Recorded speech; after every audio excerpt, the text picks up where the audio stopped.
We are your home theater and AV questions answered. This is AVRant. Want your home theater or AV question answered by Tom and Rob? Send it to question@avrant.com. Welcome to another edition of AVRant. I'm Tom Andrew, and I'm here with Rob H. This is AVRant. It's your home theater and AV questions answered. I have a cold, so this is going to be a phlegmy, possibly, gotta blow my nose in the middle of this affair. That's what's going on with me. Short. Today. He didn't say short. It could be short because right. we have eight questions on the list again, not our normal selection of a dozen or more. So it is that time of year where things are when the seasons change, people get distracted, I think. Oh, I mean, we're recording this literally on Halloween, so that's going on there. And let's see. Yeah, I went to a Halloween party this weekend. Okay. I went as so you guys. I talk about cycling a little bit on this podcast. I cycle with a lot of old people. Yeah. They are very old, and Okay. I don't mean that in any sort of insulting way. They've got the time. They're retired. Yep. I cycle in the mornings and stuff like that. On the weekends, there's younger people that show up. Okay. And I think they cycle at night too, and I don't like cycling in the dark. So forgive me for stirring my coffee because it's iced coffee, and I forgot to stir it before I came over here. But so I went to this Halloween party, and it was a zombie themed. That's Okay. what they said. That if you don't show up in the costume, we're going to give you something to wear. And I didn't want to wear something that they had just picked up at Goodwill. So my wife, we actually went to a secondhand store. We bought a long dress for her, and then tore it up a little bit, and she wore some white makeup with some blood looking stuff. And anyways, she looked pretty good. I mean, for a zombie, you're not supposed to look great. She looks pretty good for a zombie. But I was like, I'm not going as a zombie. I'm going to go as a survivor. So I was going to wear, I have motorcycle leathers that I got many years ago. And I was like, if there was a zombie apocalypse, everyone should immediately head to the nearest motorcycle shop and just gear up. They would run out if everyone did that. But well, I don't, those in the know. Those in the know should. Anybody who listens to this, believe me, we're not going to. You guys are going to be fine if you're the only ones that are doing it. So because it's full armor. I mean, so I was that's what I was going to go as, right? But when I got this motorcycle stuff, I was at some of the thinnest I've ever been. Ah, okay. And I am not that thin anymore. Huh. And I probably could have squeezed myself into it, but it was also going to be very hot, and I'm not interested in being super hot. So No kidding. Instead, I have a cricket bat. Yep. So I put on a white dress Dead. shirt, wore a name tag that said, hello, my name is Sean, and just went. And it's so I mean, I understand when you go to a part or go someplace and young people don't know what you're talking about, or you know what I mean? That's fine. I occasionally will talk to somebody and they'll be like, oh, I remember listening to that music when I was little in the car with my parents. I'm like, shut up, you suck. But to have all these old people go, I thought your name was Tom. I'm like, Jesus. It's they missed that movie because it was too hip for their generation. And they didn't even get it as from The Office, one of Jim's classic super low effort Halloween costumes. They didn't even think it was that. Nope. So it was. But it's a fun costume to wear. I thought I had a good time with it. But with a real cricket bat, it can be a little on the dangerous side because I was maybe not as careful throwing it over my shoulder as I could have. It wasn't just a foam one like you would take to a Comic-Con. Nope. It was a real one. So what did you watch, Rob? Okay, yeah, I did see a couple of movies this week. I decided to check out The Mummy. Now that's the one with the Tom Cruise one? The Tom Cruise one, the 2017. So bad. Yeah, you ain't wrong. That is not a good movie, but I had not seen it before. I remember just as the movie goes on, you're getting and specific, and I'm not specifically at the person. I don't think that but as I'm watching the movie, I'm getting more and more mad at Tom Cruise because I'm just well, how are you monopolizing this movie so badly. I mean, I know who you are. I mean, it's no surprise. It's Tom Cruise. It is Tom Cruise, and I'm not mad at him, but at the same time, I'm like, that's not what this movie is supposed to be. And then it was just, ugh. It was like such a Mary Sue, the whole thing. I just hated the whole thing. I hated everything. It's like, oh, I'm Tom Cruise. I don't get to die. What? They should have Samuel L. Jackson him in Deep Blue Sea, where he just out of the blue gets eaten by a shark. That was definitely not the plan. Nothing like that was going to happen. So yeah, this was ostensibly going to be Universal Pictures' beginning of their dark universe, shared universe of classic movie monsters. They're still trying to make that work, dude, with Godzilla and King Kong. But at least that's not this. This was going to be like, the Invisible Man and the Creature from the Black Lagoon and the Mummy and Dracula and the Werewolf. They still have that weird, whatever it is, organization that's still, what's it called? That Russell Crowe's head of. That still pops up in these movies, even the Godzilla stuff. Oh, Russell Crowe's the head of that one too. He's the head of the thing that's going to tie all of this together in the Dark Universe. That's what I'm talking about. He's not also the head of the Godzilla thing, is he? No, but that organization shows up in the Godzilla movies too. Does it really? I think so. I don't think so. I think we're getting it all mixed up. But regardless, It was quite humorous to see the Universal Pictures logo turn into the Dark Universe logo, which has never to be seen again. Never happened again. It's never, they kind of jumped the gun on that one. Now, in this movie, they very much were like, let us absolutely copy the Marvel template, which wasn't actually a template to begin with. It just, in retrospect, looked like a great template because Tom Cruise's character in this movie. I remember his name is Nick because Jake Johnson, who played Nick in New Girl, the TV show New Girl, his character was named Nick. So it was just weird for me for him to be constantly yelling the name Nick because I was used to that being Jake Johnson's character's name in New Girl. But now Tom Cruise's character is named Nick in The Mummy. So having one actor who used to be named Nick constantly yelling that name, I just found a little bit in my own head. But they're like, okay, let's make him Tony Stark, right? And what made Tony Stark Tony Stark? Well, he was a bit of a womanizer, and he had to learn a lesson, and he was charming, and that was what you liked him for. And they're like, okay, let's do all of those things, but let's completely forget to redeem him whatsoever throughout the entire course of this movie.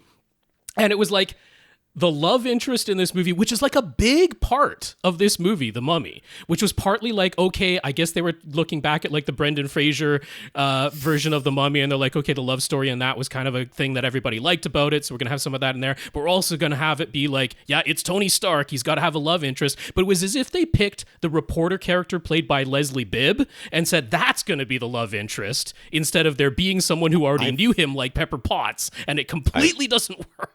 I completely forgot there was a love interest part of this. It was this movie is so forgettable. It was kind of a big deal. And so, yeah, these two characters are very much supposed to be fully in love by the end of the movie, and there is absolutely no reason for that to be true. They at least had the female lead, who, I'm sorry, I can't remember her character's name or the actress who played her, but they at least had her say her one reason for thinking that there was some kind of good guy inside of Tom Cruise. But other than being Tom Cruise and him having his charming smile, there was nothing redeeming about this guy. He's horrible. And then they even have him admit that he's horrible and that the one reason she thinks there's somewhat of a good guy inside of him wasn't really true. It's what are you even doing? You completely forgot to turn your Tony Stark character into any sort of Tony Stark. They have the Russell Crowe playing the Samuel L. Jackson type of Nick Fury character who's going to pull... He could have gotten eaten by a shark too. That would have been more That would have been totally fine. Pull all these people together. So, I think the biggest problem with The Mummy is there is a serious lack of any mummy in this movie. There's the character. And I like her too, the actress they had play her. I don't remember who she is exactly, but I remember thinking. So this is what I remember of this movie because I watched it. It's 2017. It was right? 2017. Yeah. Yeah. I watched it back then. So 2018 probably. I probably watched it. So it's been a couple 5 years. So I'm going off a very long memory. The thing I liked about. The thing I was excited about this movie, or the things I remember about this movie, is I liked her and she was great, but I was like, is there going to be a mummy in this Mummy movie? Did they forget that the movie is called The Mummy? Well, because, I mean, by the end of it, Tom Cruise is kind of the mummy because he's the character that's going to keep on going, but Stupid. he still doesn't look like a mummy, so there's a serious... Yeah, it's like he got the powers or something. That's all I remember. I remember just going, I don't care about spoiling this for anybody. He ostensibly becomes the Egyptian god of death, right? Or the Egyptian god of death is inside of his body, and he's now the mortal form of the Egyptian god of death. I mean, it's that type of thing, which still isn't a mummy. Is he Moon Knight now? But I guess he's Moon more Knight. or less. Yeah. So anyway, not a great movie. But I mean, never has the Shakespearean phrase "sound and fury signifying nothing" been more appropriate to describe a movie. Like, there is plenty of sound and fury in this movie. I will say, just on an audio side of things, it kind of reminded me of a Michael Bay flick where it was loud throughout. It was a loud movie. There are some, look, if you just want a couple of demo scenes, there are some good rumbles in this movie for sure. There are some, like, I mean, not exciting because I don't care about any of these people or anything that's going on, but loud action scenes. Tom Cruise running. Basically, there are definitely some loud action scenes in this movie. So from that point of view, you could pull a few scenes out of there, here or there, and use them as some demo material for sheer volume and bass extension. But yeah, other than that, I can't say there's too much redeeming. This certainly wasn't a strong start to the supposed dark universe. It has gone nowhere since 2017. It basically killed it. Well, everyone can see why. This whole, people looked at Marvel and went, they have a shared universe. That's right. It makes everybody want to go see these movies, even if the movies don't get great reviews, because it's like there's some buy-in there. If we have a shared universe, then we can have that too. And somebody on some committee in some boardroom went, yeah, let's do that, and then just said, make it happen, and without any thought. And well, it's exactly the same thinking that, after the success of Barbie, they're like, what other toys can we adapt? Let's not pay attention to why people liked the movie Barbie, in all of its like commentary and subversiveness and being a fantastic parody and all that. It wasn't that. It was that it was based on a toy. That's the lesson we're going to take from this. Yes. And there is a different mind of the creative. The creative people are out there have different minds than other people, like engineers or whatever. And I don't mean that as any sort of insult or slight. They just think differently. We need the variety. My wife's an engineer. She thinks much differently than I do. Okay. Like she just does. And you can, I don't think anywhere do you see that play out with more, like repercussion than in the movie industry, where movies are made clear. Some movies are clearly made by creatives, right? And some movies are clearly made by executives who are good at moving money around and good at getting people together, and they have all sorts of other things that they're really good at, but they're not really movie makers. They're not really creative. So when they see something, they're like, I know I like that. I don't know why I liked it. So the thing that I can point at, that I'm like, it's like going to an art museum and going, boy, I really like that art that I just saw. It really made me feel something. I'm going to buy the same frame. Yeah. You're like, but the frame is not why you liked it. They talk very openly about wanting to find the formula. Where you can just plug the pieces in and print money. And so that very much feels like what they were doing with the movie. I mean, it is kind of funny that, Tom Cruise was potentially up for the role of Tony Stark in Iron Man originally. That was one of the people they were definitely considering casting for that role before Robert Downey Jr. got it. So it's so funny too, I think, from the perspective of the actor, because I think I think that we don't understand how much stuff ends up on the cutting room floor. Like, I think actors are like, half the time don't even really know what movie they're making. Like, they're really stuff is shot all out of sequence, and they're shot out of sequence, and they're just like, okay, so what's my motivation? What's and that's like the running joke with actors, like, what's my motivation? Blah blah blah. And if you think about it from the perspective of how they actually film things, that makes a lot of sense. They have really no idea what's going on in these scenes, and they get stitched together later in the editing room by a director and an actor and a director and an editor and producers and stuff like that, and the actors just like, I have to have faith that you know what you're doing, because I have to listen to you. I have to trust you. Absolutely. And so for us to look at Tom Cruise, and I mean, Tom Cruise is kind of a special case he wasn't the because he problem has with so this, much. He wasn't the problem with this movie. He's the only reason it was somewhat entertaining at all. Is that just his inherent charm as an actor does work that much. You're watching Tom Cruise do his thing, so yeah, that's fine. But yeah, folks, you can definitely skip The Mummy from 2017. You are missing nothing. It's so bad. Yeah. There you go. So the other movie which I watched this week that I found considerably more interesting, but I would still struggle to really recommend it overall, is called Amsterdam. I think that was 2022 that came out. So you've got basically three leads throughout this, which are played by Christian Bale and Margot Robbie and John David Washington. And so I feel like I kind of remember this movie, but go on. Yeah, this is okay, so what we say? This is historical fiction.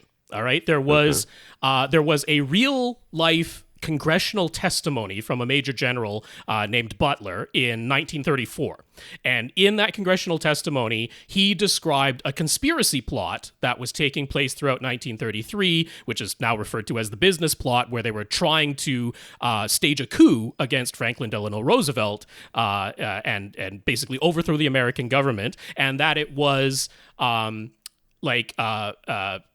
Hitler and Mussolini sympathizers in America, a wealthy sort of cabal in America that were quite entranced by the ideas that were being espoused by Hitler and Mussolini at the time, and were trying to stage a coup against Roosevelt.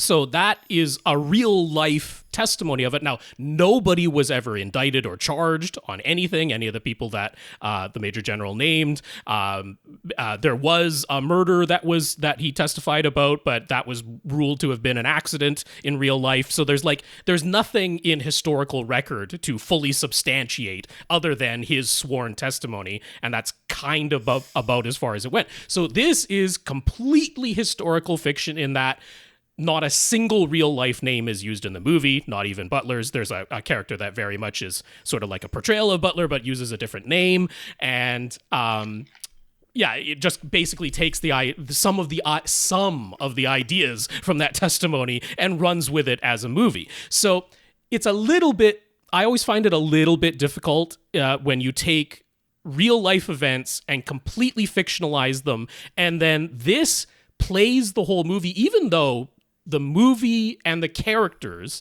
are dealing with serious issues and they aren't necessarily laughing at or anything. The tone of the movie is quite lighthearted.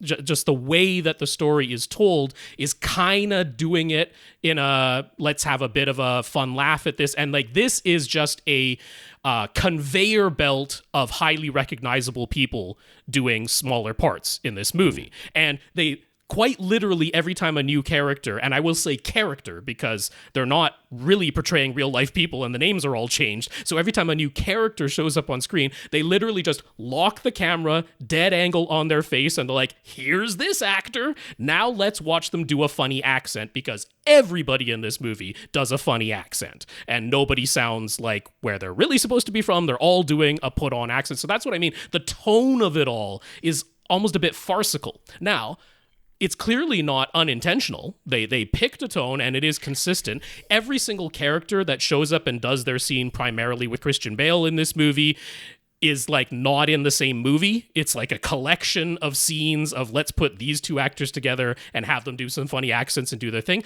And I'm like, I think on second watch, I will likely enjoy this movie a lot more, because watching it the first time through, they also tell it chronologically out of order.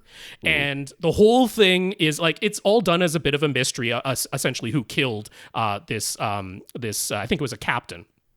That's sort of the main mystery behind it, and then what's the conspiracy behind why that captain was killed. That's the simple narrative plot, but it's all told kind of jumbled, and throughout the entire thing I was watching, I'm like, did I miss a scene? I was quite confused in a lot of it, which was, again, sort of intentional. But on first watch, I can't really say it was a super pleasurable experience. It was kind of I'm feeling a bit left out of what's going on plot-wise. And then every time a new character comes on, it's like I'm watching a scene from a different movie from scene to scene. It doesn't like, I'm thinking, okay, that wasn't done by accident. There must be a reason they chose to do it. It must be part of the feeling that they want you to have as the viewer to do things that way. But it never quite coalesced for me. It never quite all came together of like, oh, that's why they told this movie this way. It really sort of felt like they just wanted to get a bunch of really famous actors to come in and do scenes together. Like, that's the overarching feeling that I had at the end of this. So I want to give it the benefit of the doubt. Like I say, I think if I watch it again, I'll probably have a different feeling about it. It's not one that I would say, oh yeah, just go in there and don't pay too much attention of and let it just wash over you. It's not that kind of movie at all. So I can't say I loved it. I think there might be more there than I caught on first watch. But yeah, that was sort of my feeling of it overall. So technically, really quite beautiful. A lot of very saturated colors in this movie. Like, everything is done very much static, in focus, wide angle lenses. So really things are quite clear in there. Like, everybody feels, all of these modern actors that we know and looking at like today, but it's supposed to be set in 1933. Like, it all feels quite anachronistic. Like, I don't want to ruin too many of the surprises, but like Chris Rock shows up at one point. I'm like, what are you doing in this movie? Just like being Chris Rock with a slightly weird accent, because everybody's got to do a weird accent in this movie. I'm like, what was that about? So there's a bit of that going on. Yeah, I'd be kind of interested if anyone else has seen it and really enjoyed it, or watched it a couple of times and has more insight into it than I do. I would be kind of interested to hear about it, because it was intriguing, but I can't say I loved it on first watch. Many of my favorite movies, I walk out sounding a lot like you in this movie. You know, just generally speaking. Like, the first time I walked out of the Fifth Element, I was like, "Oh, I think I liked it." Oh, I loved that right from the get-go. But I saw it in the theaters, and I was like, I think I liked that. I think I did, but it was so much. Like, for me, the movie, it is so a frenetic movie for sure. Yeah, it took, but on second and third watch, like when I finally got it home, that's when I really fell in love with it. Of course, I'm still. People have asked a couple of times about what's going on with the home. So insurance is slow. It's very slow. In every insurance adjuster, insurance agent that is working with one person in this neighborhood is working with, 50 people. Sure. There's a lot of stuff going on. So we are, again, we feel very fortunate. We didn't have much damage. Right. We're certainly living in our home, even though it's still kind of tore up. We're not, whatever. So we have finally gotten to the point with our insurance adjuster that we are almost to the point where they're going to send us a frickin' check, which is kind of what we need to get started with. Other people have just been like, I'm going to pay out of pocket, and then whatever you give me, then the problem is they expect to be fully reimbursed. Whereas we are like, I'm not doing that. Yeah.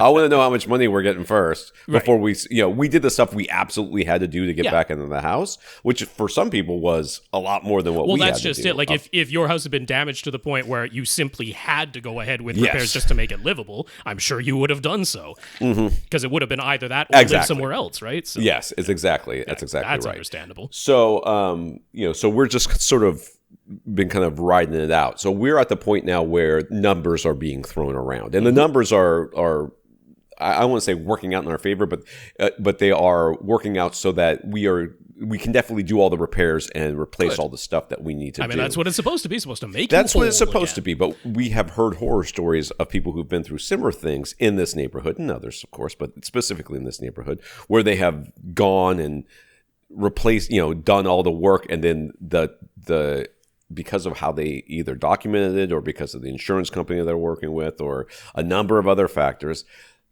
they aren't fully reimbursed for what they've had to do, or what they have done. Whether or not that's, I guess there's probably some argument there about what needed to be done and what they actually did. But so we didn't want to be in that situation. So it is now looking very promising that we're going to end up with the money that we need to get stuff done. So the light is not at the end. We're not seeing the light at the end of the tunnel. We're seeing the beginning of the tunnel. Right. Yes. where the light will be at the end. Forward is emerging. Yes, and the stuff that needs to be done around here is really not that. It should be I mean, the company that we've worked with before, I would imagine this will get done in a couple of weeks. Okay. I'm probably wrong because I probably don't know what the hell I'm talking about. Also, Let's be honest here. Everything always takes longer than expected. I look at it and go, that doesn't look that bad. But then again, I don't know what I'm looking at. So, I mean, it's just a little drywall. How hard can it be? Yeah. Says the guy who absolutely will not touch drywall because it terrifies him. I'm just trying to think about how bad it could actually be. So, yes. Yeah, so the people have asked about that. I did, for what I watched, I did finish Rebels. For those of you that Star Wars Rebels completed for Tom. It is done. I like the ending. Yeah, it was definitely worth it. Ezra wasn't shot into a moon or anything, which would have been the perfect ending as far as I'm concerned. I mean, he did get shot away pretty far and pretty fast. Yeah, there was that. So that's I don't. The one thing I didn't love about Rebels is the sort of implication that the Jedi in general are made to be sacrificed. Like their ultimate goal is to because you kind of saw that with Obi-Wan, where he's like, "If you kill me, I'll become more powerful." And then everybody's like, "But he didn't, though." Let's be honest. From a certain point of view, I don't care what point of view you have. He never did anything after that made him seem at all powerful other than occasionally showing up at people's weddings. I mean, what's the big frickin' deal? I could do that and not be cut in half with a lightsaber by Darth Vader. But, this whole idea that Jedis are, they're ultimately going to become, one with the Force and become at peace and then go off and sacrifice themselves for their friends. I'm like... I mean, that's not a selling point for any religion, as far as I'm concerned. I don't know if you put that on the tin, if people would be like, "Yeah, I'm buying that." No, right. I would not. I'd be like, I'm going to go with the Sith on this one. I think the dark side sounds like at least, however evil I might end up, at least I don't have to sacrifice myself. What do you mean Sabine Wren wasn't gung-ho to do all that and leave her family and everything? Freaking bizarre. But it was it's interesting, and I know that Sabine is like a big part of the Ahsoka series, and I like Sabine perfectly fine. One of the for me at least, watching The Mandalorian and really liking Mando as the character. He's got a name, right? Din Djarin, yes, he is. Din Djarin, that's right. Liking his. That sort of old school samurai, stoic thing. That is, and that, very that Western speaks, as well, right? Very much the lone gunslinger type of character. And it's very Gen X too. I hate to say it. It's very Gen X, and I am very Gen X. So it speaks to me, and I like that. And the whole I take my helmet off whenever I want to. As far as if I were actually a Mandalorian, as if that could ever be a thing, I certainly would be on the side of. What do you mean I can't take this helmet off? Okay. All right. I mean, that sounds like a cool idea, but it is hot in here. I'm taking the helmet off. So I understand that. So I will. I am looking forward to watching Ahsoka. I am actually right now. I mean, that was going to be my question: is if you had gone into it, but I guess not. No, I am super torn right now because I want to continue with the story. I want to watch Ahsoka. I want to see the new season of Loki. I want to do all this stuff, but I don't want to watch it on my stupid computer, man. I don't want to do it. You gotta sign up and get a Telly TV, man. At least you can watch it on a 55-inch with a built-in soundbar that shows ads at you all the time. It's the only way to live, but it's free. Not going to happen. Okay. All right. Let's get started with this podcast. This is AVRant, the podcast that answers your home theater and AV questions. Get your questions answered. All you have to do is ask. You ask by emailing us at question@avrant.com. You can... I just was doing two things at once and completely lost my train of thought. Never done this. Go to our website, find our show notes along with our Flickr albums. Follow along with the pictures of which we are discussing. Go to facebook.com/AVRant podcast, youtube.com/AVRant. If you want to contact Rob directly, his email is rob@avrant.com. His socials is @FirstReflect. That is I. When we are very important someday, and then that day's right around the corner, I can feel it.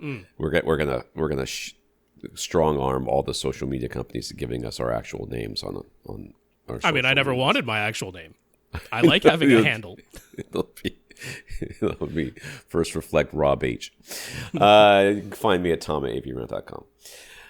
All right, let's thank our listeners of the week. To become a listener of the week, support the podcast in some way. One of the ways you can do that is going to avrant.com and click on the Buy Us a Cup of Coffee link, which will send you to a PayPal donation site where you can sign up for a single donation or a monthly donation. So we want to thank Tyler for doing I think there was a single donation. So thank you very much, Tyler. Yes. 2 weeks ago, we had a Tyler Yeah. as a listener of the week. This is not the same one. Gotcha.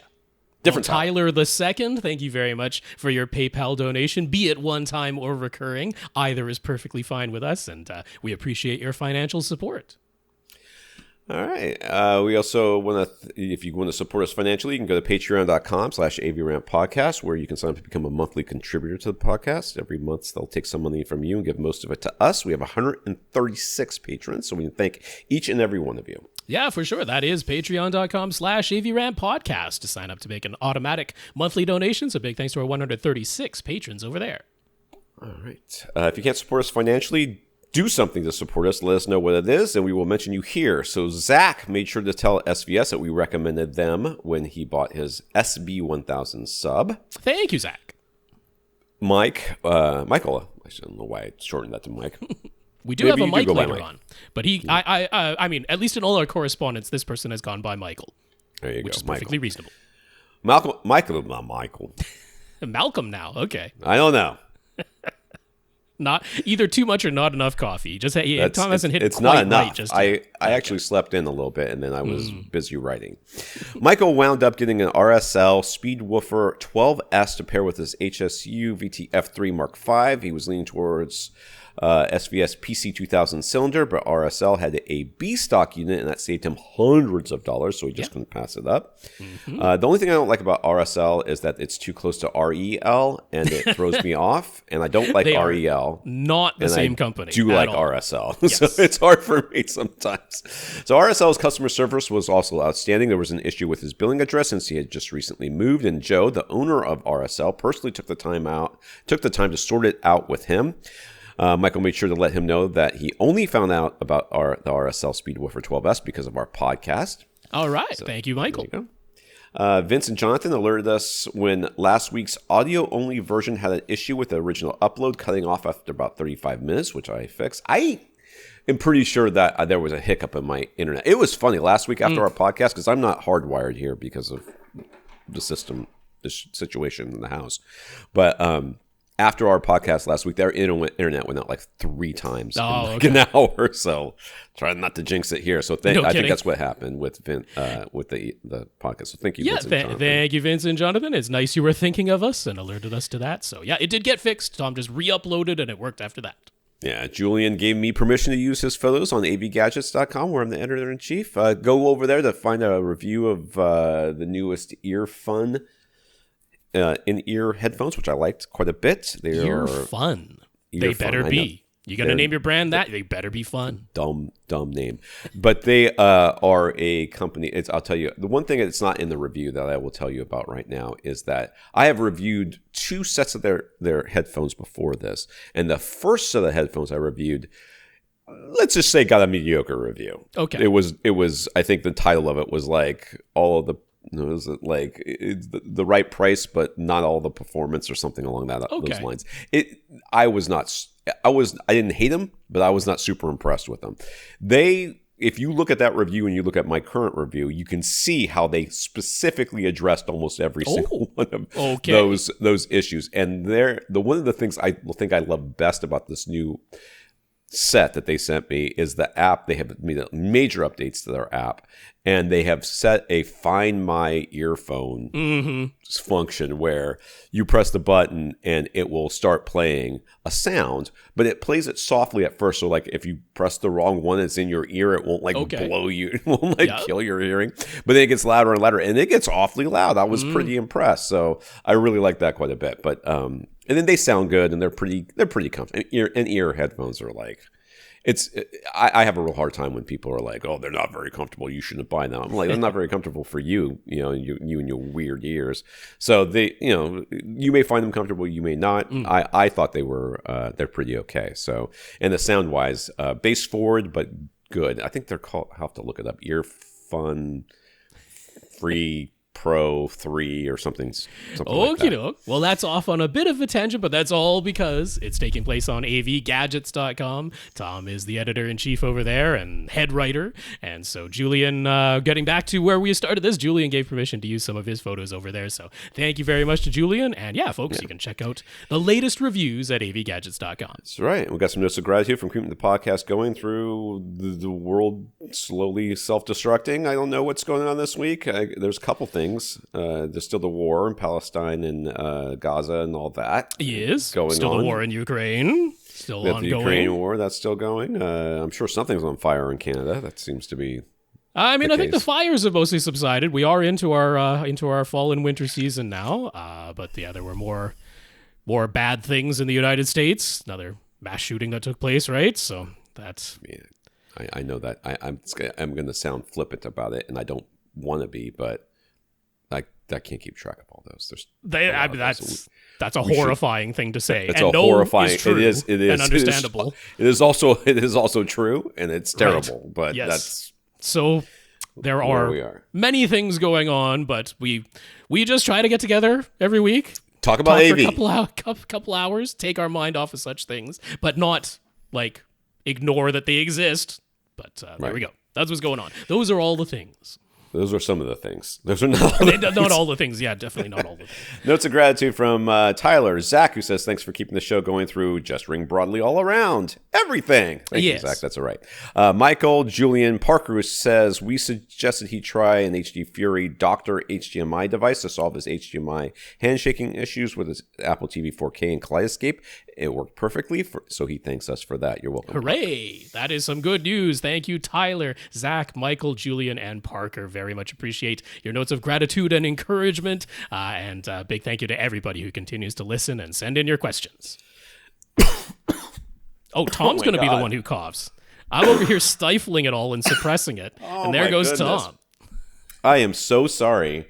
I am sorry for anybody whose eardrums I just heard. I went to breathe and talk at the same time and almost died. Got a little bit of saliva down the wrong pipe there. That happens sometimes. All right, in the news, when it comes to fully transitioning to new over-the-air broadcast standards for television, France is leading the way. They have already turned off all SD or standard definition terrestrial broadcasts, and they have laid out their plan to switch off HD simulcasting for their Ultra HD channels by 2029. Mm-hmm. For the upcoming 2024 Olympics, France 2 and France 3 broadcast channels will carry UHD signals using HEVC compression, HDR10, and Dolby AC4 audio, but HD versions will still be broadcast, so the bandwidth is being shared, preventing the UHD versions from being transmitted in maximum quality. Following the Olympics, the France 2 and France 3 channels will continue to broadcast major sporting events and concerts in UHD, but still simulcast along with HD versions by 2029. They intend to turn off the HD versions completely and anticipate that around 95% of French households will have a 4K TV by then. I think this is what everybody should be doing. We should all be doing this, but it's a lot easier to do it when you've got a population of France versus the population of the United States. Sure. And I mean, even just within the European Union, France is so far the only country to just outright declare that this is what they're going to do. They're being the most, just mandating that these changes are going to take place. So, I mean, we saw in the analog to digital broadcast transition that globally there were basically government mandates in all the countries that did that, which is pretty much all the countries in the world at this point, that I don't know. I mean, I think it kind of took having that mandate in there to make it really happen, because we are just not seeing the transition to ATSC 3.0, next gen TV as they want it to be referred to, and going to ultra high definition. We're just not seeing that happen purely from market forces, right? Without there being some sort of mandate behind it, we just really aren't seeing that happen. There definitely, I think there's more simulcasting than there's ever been. I mean, we still have standard definition being broadcast here in Canada for many stations. And then, you're going to pick what your given channel is going to be, the HD version, the SD version, and then, heaven help us, also the UHD version, all sharing these like subdivisions of that one frequency, all dividing up that bandwidth. So I agree. I mean, they're saying like, a lot of the European Union is kind of closely watching what France is doing, seeing what works and what doesn't, and coming in after the fact and being like, okay, we'll do the things that worked and avoid the things that didn't, which I guess is perfectly fine. But hey, credit to France and their government for just saying, yep, this is what we're going to do. Everybody get on board. And hopefully, I mean, this was all supposed to be 2020. Like, we have that REC 2020 standard, which was not just a number picked arbitrarily. It was like, that was the target date when we were supposed to have switched over to that. So it looks like we're going to be about a decade late. And even then, only one country so far saying they're going to outright mandate it. But fingers crossed we get there one day. Okay, shall we talk a bit about this year's advancements in bringing MEMS-based products in new categories to market? MEMS stands for micro electromechanical systems. They are solid-state devices typically manufactured in the form of silicon chips, using similar processes to semiconductor manufacturing. Indeed, TSMC, or Taiwan Semiconductor Manufacturing Company, the largest dedicated semiconductor factory, is the OEM behind the couple of products we'll be discussing today. MEMS can be used as piezoelectric transducers, converting an electrical system signal directly into vibration. Our cell phones have been using this in reverse, turning tiny vibrations into tiny electrical signals for their microphones for over a decade. Now the technology in manufacturing has advanced enough to start using them as methods of moving air with sufficient force to replace earphone drivers and internal fans. A company called XMEMS. Yeah, you just heard that out loud, didn't you?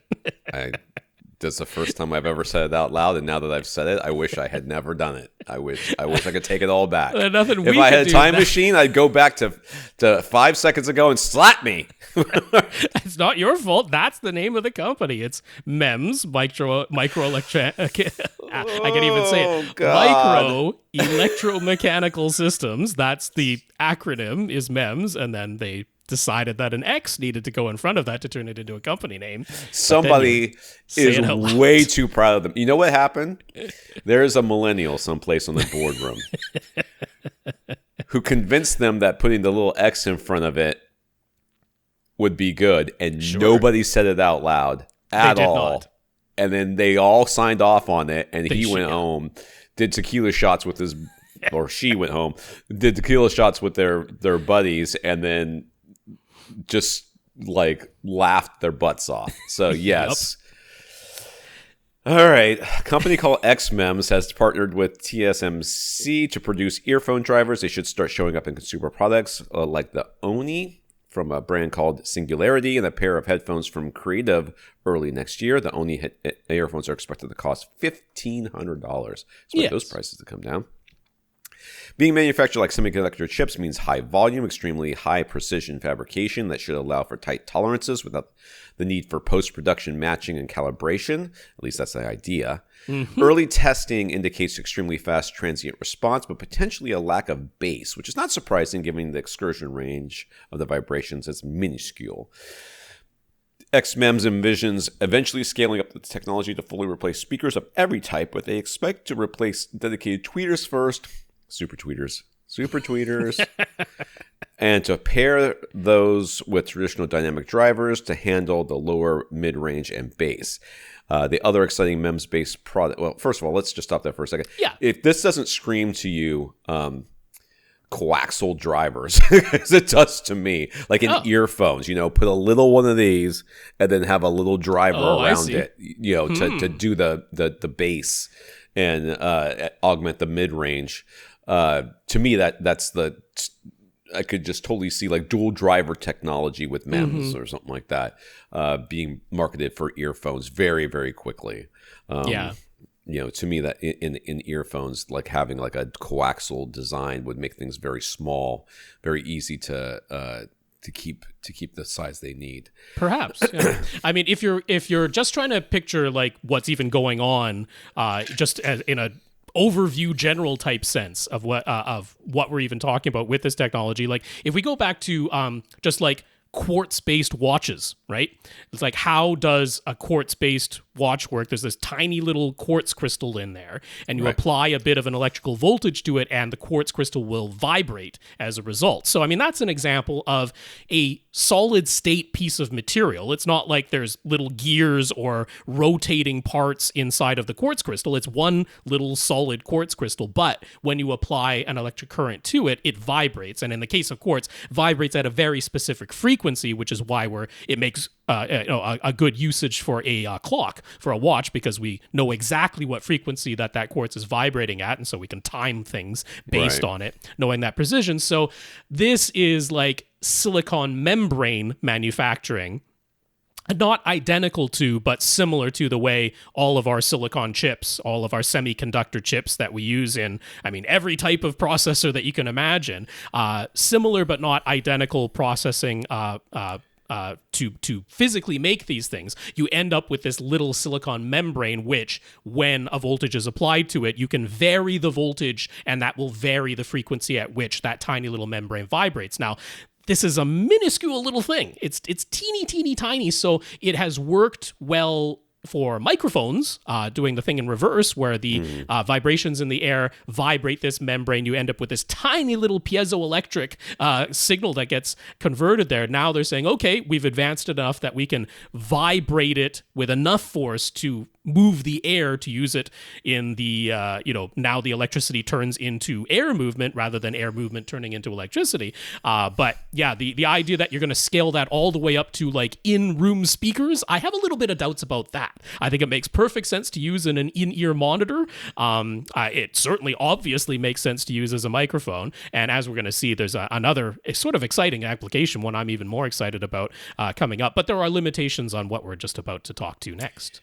Yeah, and I think in-room speakers, it does, to me, seem optimistic. At the very least, you're looking at an extremely directional, probably horn-loaded, compression horn-loaded, or whatever. But like, what's interesting here is no magnets.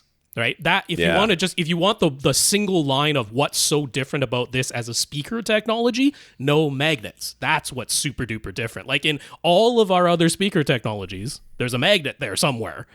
So even like electrostatic or planar magnetic, those have static magnets that the vibrating thing acts against.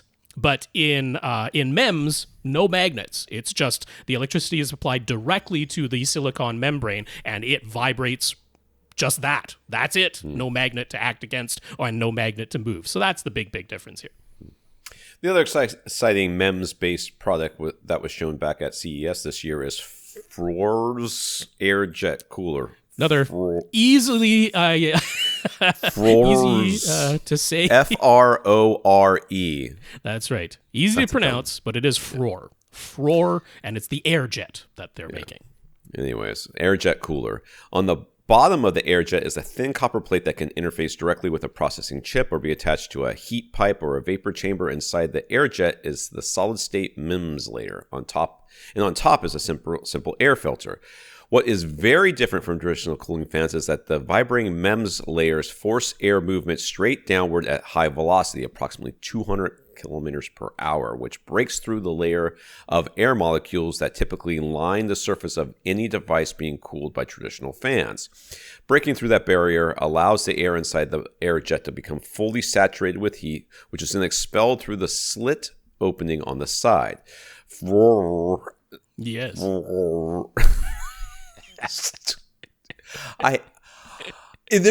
We can't be out of words. We can't be. We can't be out of words. You can't have a company and say, there's literally no words that we already have that we could name this company. That all the words are taken. We must put letters together in an unpronounceable way. Search engine optimization. It's just, I hate you. I hate you and anyone associated with you. Frore offers 2 sizes of AirJet coolers, the AirJet Mini and the AirJet Pro. Why not? Why not have a Pro version? With a mini piece. Just like the Mini is like, you should have put a third option in the middle because that's the one everybody will buy. The AirJet Mini, the AirJet, and the AirJet Pro. And make the AirJet Pro really expensive. But no one's buying the Mini. There's just a Mini and a Pro. Well, actually, most are buying the Mini because that's the one because they don't have the middle one. If they had the middle one, they could sell that one. Yes, regardless. All right. With a mini PC from Kotak that Zotac already utilizing them to purchase. So there's a mini PC from Zotac, whatever. Multiple AirJet coolers can be used side by side to increase cooling capacity, and while some airflow is obviously needed, the large air intake vents used by traditional fans can be eliminated, and noise is greatly reduced. It'll be exciting to see how this technology advances. I don't understand how the noise is reduced when things are going 200 kilometers an hour. That's pretty cool, I guess. Yeah, well, I mean, there's no spinning parts. If you design the nozzle so that, the air is coming at the inside of the nozzle at very high velocity, but then expands very quickly once it leaves, then that's how you just like you would do with an air vent muffler. So, I mean, yeah, people have said it does produce still a bit of a high-pitched whine that comes out of the current design.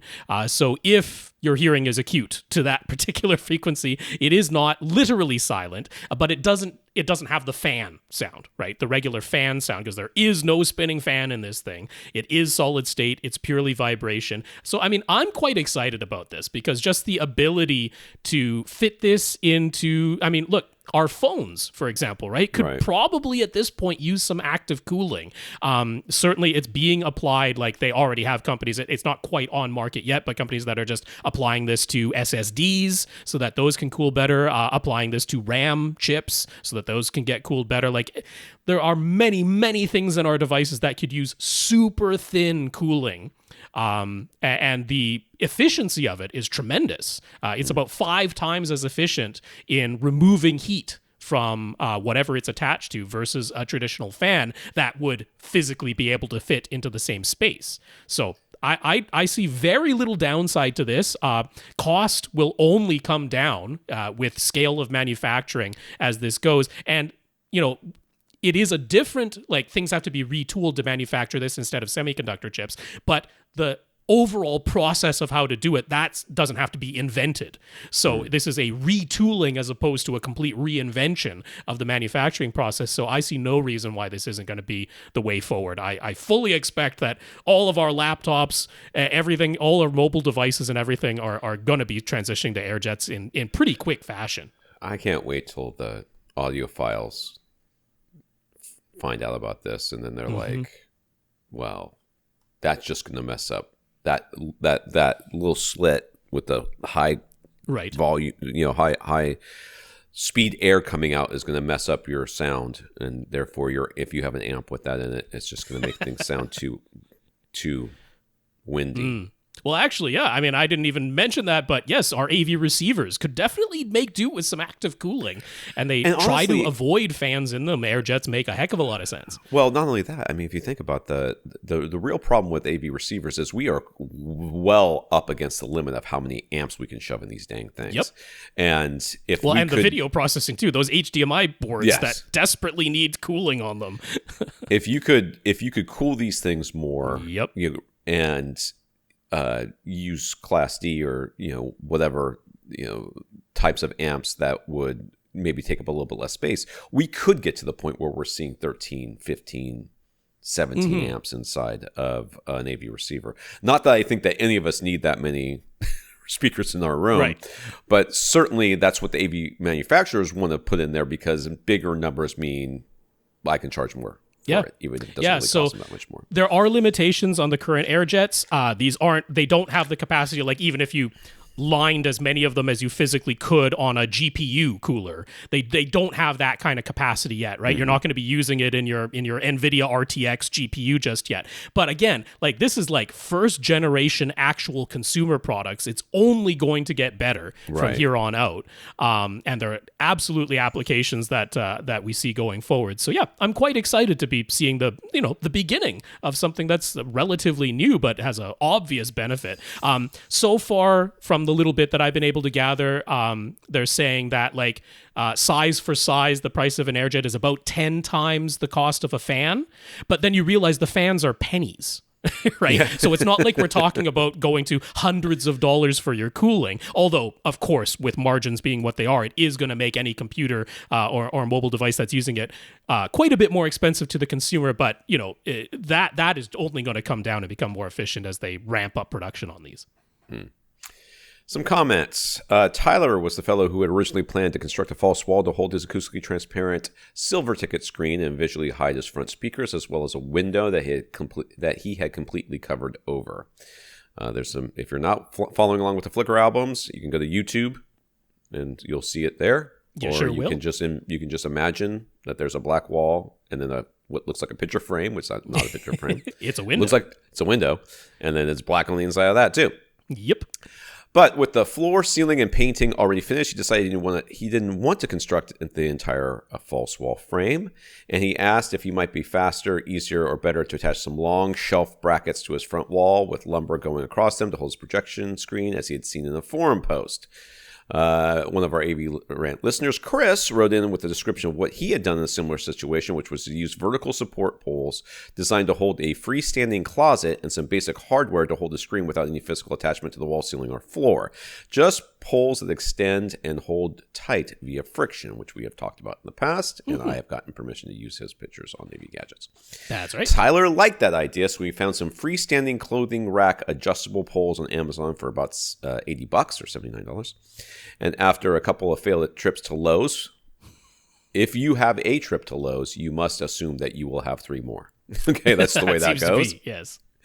After a couple of failed trips to Lowe's looking for hardware to secure the silver ticket screen to the poles, he came across some Visa TV mounts meant to hold small screens on pole mounts for about $30 a piece.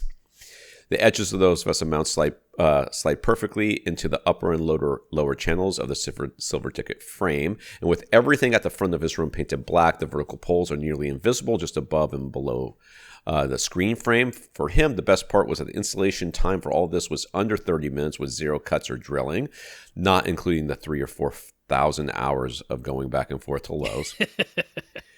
It's easy to make adjustments or remove the whole setup entirely in just a few minutes, so we couldn't be happier. And he wanted to say thank you to us and Chris for the great suggestion. I do think this is a really good suggestion. This looks real slick. His end result looks real super slick. You could just barely see like the top of the poles. Oh yeah. Just barely. I can't imagine anybody complaining about that. I mean, there's whatever you do. It looks like it's floating. Your screen looks like it's floating in the room, right. which is really quite nice. Whatever you do to mount the screen, there's going to be something like if you hung it from the ceiling, you'd see whatever is there to hang it. If you built a false wall, you'd have the entire false wall around it. So yeah, this has fabulous results, and I mean, not crazy expensive or anything like that. And according to him, super simple to put together. And I mean, even better, if you need to take it down or adjust it, you can absolutely do so. This is not a destructive process whatsoever. So it's $80 for the pole. Yep. Or is it poles?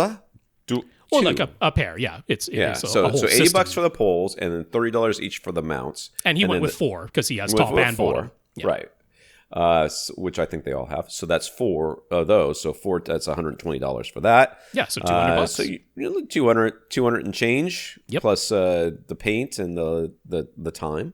Yeah. So that's not too bad. Not too bad at all. I like it. It's cheaper than the false wall. Guarantee you that. Yep.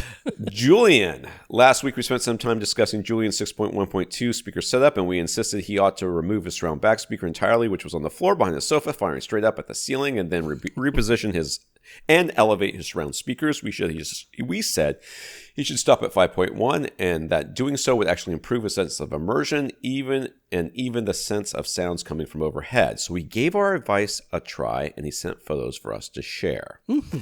All right, he's got a room. that has things in it. We can see his front KEF, his front 3 KEF LS50 speakers plus his pair of KEF T101 super flat speakers that he's mounted in the top front corners of his room as his front present speakers since he uses a Yamaha receiver. Now, they are not equal distance from the TV because there is a door, and the TV is to the right of the door, so the left speaker is much further out than the right speaker. Yeah, you could consider the TV being off-center. Yes, that's the better way to think about it. But since the center is also off-center, Bob's your uncle, you're kind of screwed. And prior to making any changes, we can see where he had his surround and surround back speakers. He repurposed his PMC GB1 tower speaker as surrounds and had the surround left in the rear corner, but the surround right was just in front of the sofa since a single subwoofer was in the rear right corner of the room. Yep. Little lopsided there. This is what we call non-optimal placement. And they're also firing kind of like one of them's firing forward. No, I'm a little confused. Oh, no, they're firing. They're firing across at each other because there's another seat on the other side. I get it.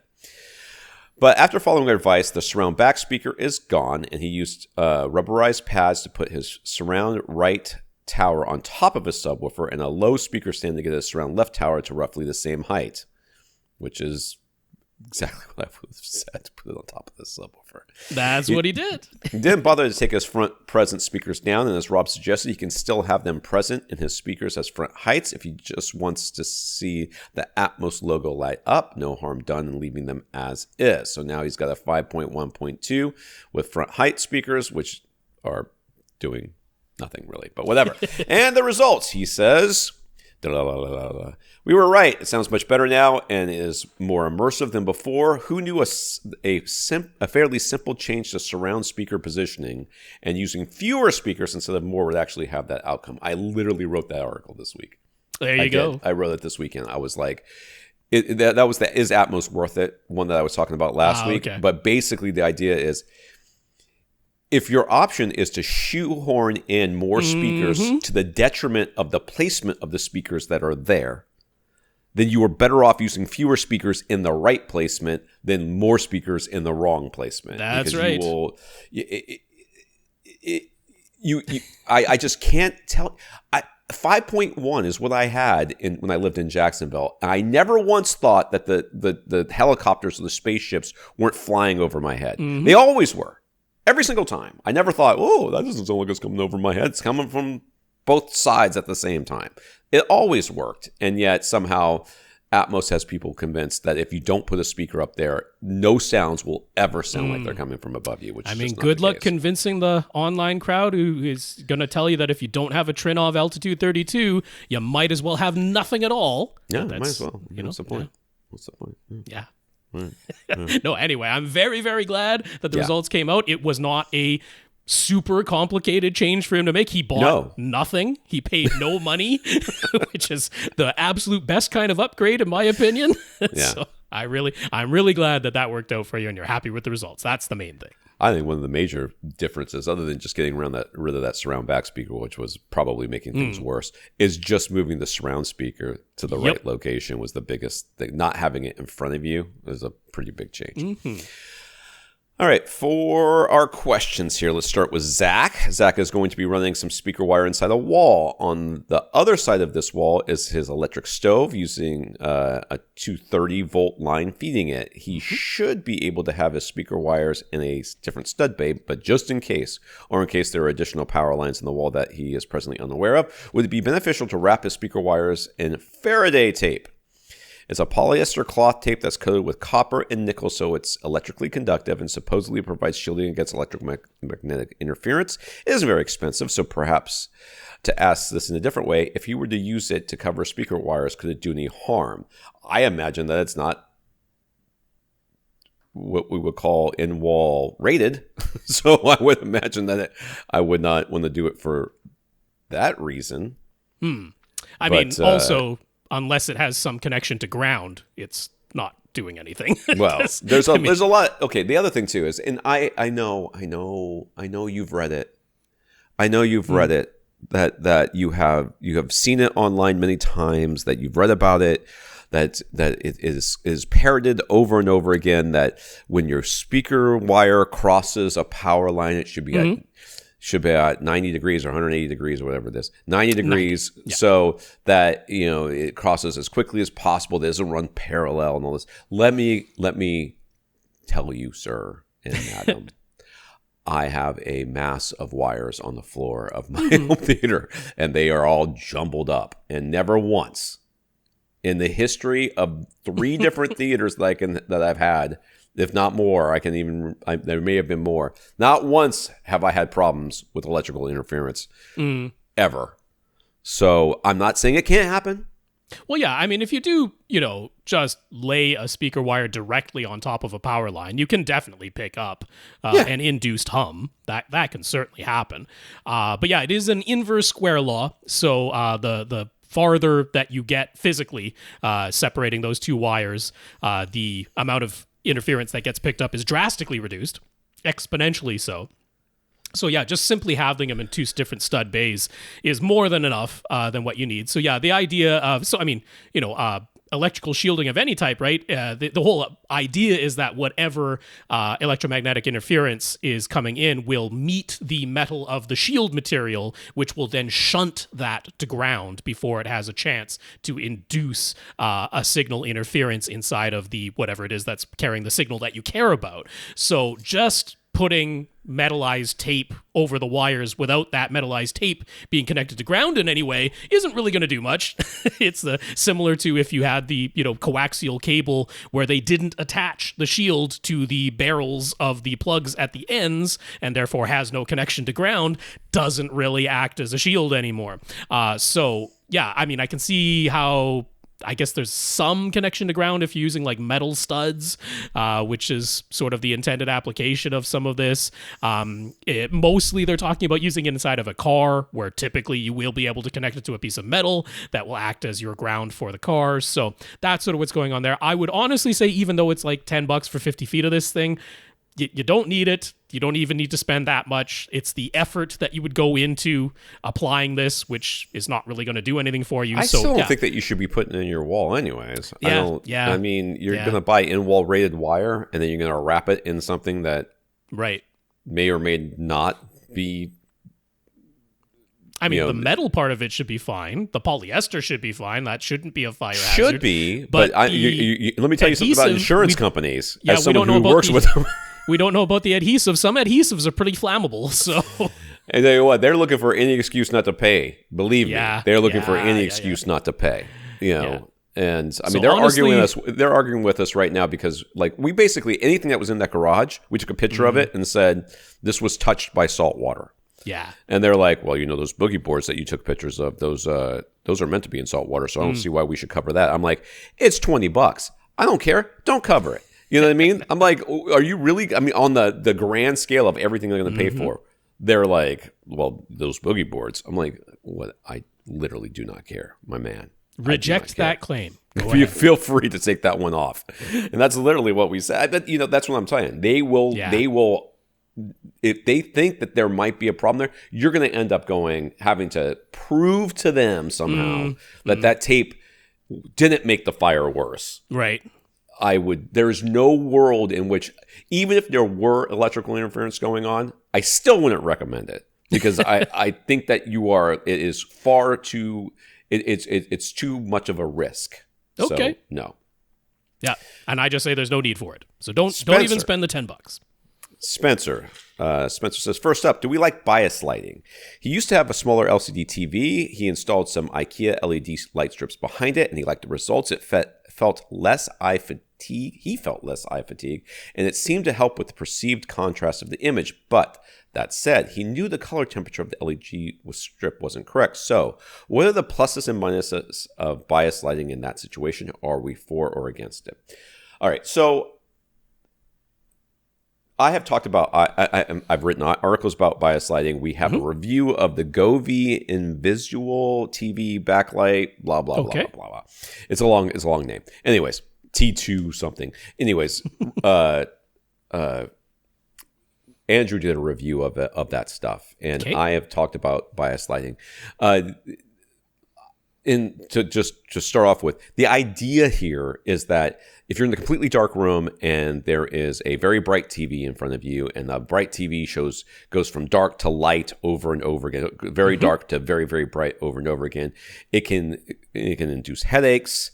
It can give you eye fatigue, which is often characterized by dry eyes and itchy eyes and eye strain and migraines and a bunch of other stuff. So all those things can be alleviated in some ways by a bias light. A bias light is a light behind the TV that shines on the wall behind you.